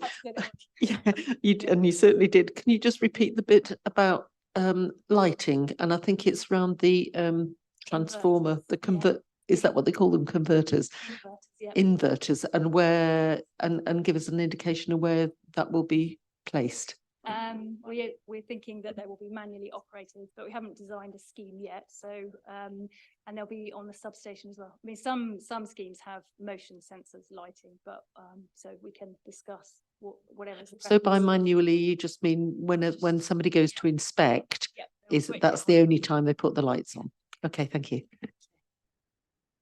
And are they actually placed nearer towards the road, or are they in the middle of the site or the upper part of the site? There are 6 inverters and they're in the upper 3 fields of the site. So they were initially, when we designed the scheme at first, they were close to the road, as was the substation, but we moved them away. So they're all up towards the top end of the site. That also means they're nearer to the historic house, grade 1 listed building and hotel. So I just pose it with the officers just to keep an eye on the placing of those and the screening. Yeah. What, the inverters or the lighting? Yeah, yeah.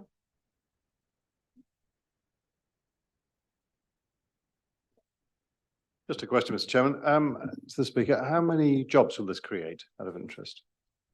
Jobs, well, there's estimated to be 50 roles created by it, but not 50 construction workers. So that would be banksmen and, you know, people, lorry drivers and things like that. So is that a permanent 50 jobs, do you think? No. Not during the construction phase predominantly. So following the construction phase, how many jobs will that create? Well, none, 0, I think, well, unless you count the applicant, and maintenance. So you're looking at maintenance visits a couple of times a month. So that would be by an operation and management company, but no, it's not a big So it'll employer. secure jobs rather than create jobs, do you think? It'll be helpful to have that number when you are putting your details I together. think you could only say it was during the construction phase, it would create any roles of significance. Okay, thank Yeah. you. Any other questions? Thank you, Tanya, and thank you for being patient this afternoon during the first. I hope you enjoyed it. Okay, any comeback from Chris? Only to say there is a lighting condition as well, just to maintain that that level. We've also conditioned the biodiversity again. So obviously you heard that there's 100% habitat biodiversity net gain for habitat units. So we've conditioned that with respect of a biodiversity management plan to be submitted to make sure that biodiversity net gain is enshrined in the application. Otherwise, no, I think everything, no other points from me. Thank you, Chair. Thank you, Chris. It's down to the debate. Do we want to go through debate? Are we happy, or where are we going with this one? Councillor. Thanks, Chairman. I'm happy to support the application, but I would like a sign on each of the inverters to indicate who's responsible for them. So if there are walkers or cyclists that are in the area, and for some other reason need to contact those people who are responsible for the site, it would be useful. I did bring this up at an earlier application at the same time, to have a sign affixed to any structure that is placed in that area. Wouldn't it be better affixed to the fence because you can't get to the structure? Absolutely, somewhere where it's logical, where it can be seen at the So you entrance can or see exit. the number and you can see what's going on. Absolutely, thank you. I'm happy to propose that we accept the application. Anybody seconding that? Councillor James. So any further discussion, or do we want to move to the vote? Are we happy with the conditions and what we've heard? Okay, those in favour of supporting the officer's recommendation, please show. And that is unanimous. Where are we now? Urgent business. My final item is, at the last meeting, we talked about these 100 houses on the King's Heath estate and getting them moved forward. I've been talking to Adam Brown about it. He's talking to Stuart Timmis about it. So it is moving forward. We haven't had any movement on it yet, but the houses would have to be built out before the 300th occupation of the site we were looking at in any case. So they will be fairly early developed, but we are looking into the possibility of getting an even earlier delivery. So I'll report back at the next meeting on any progress on that, but we have started the ball rolling on that. So 6:32. Thank you for the endurance, and I declare the meeting closed. Thank you. Cheers.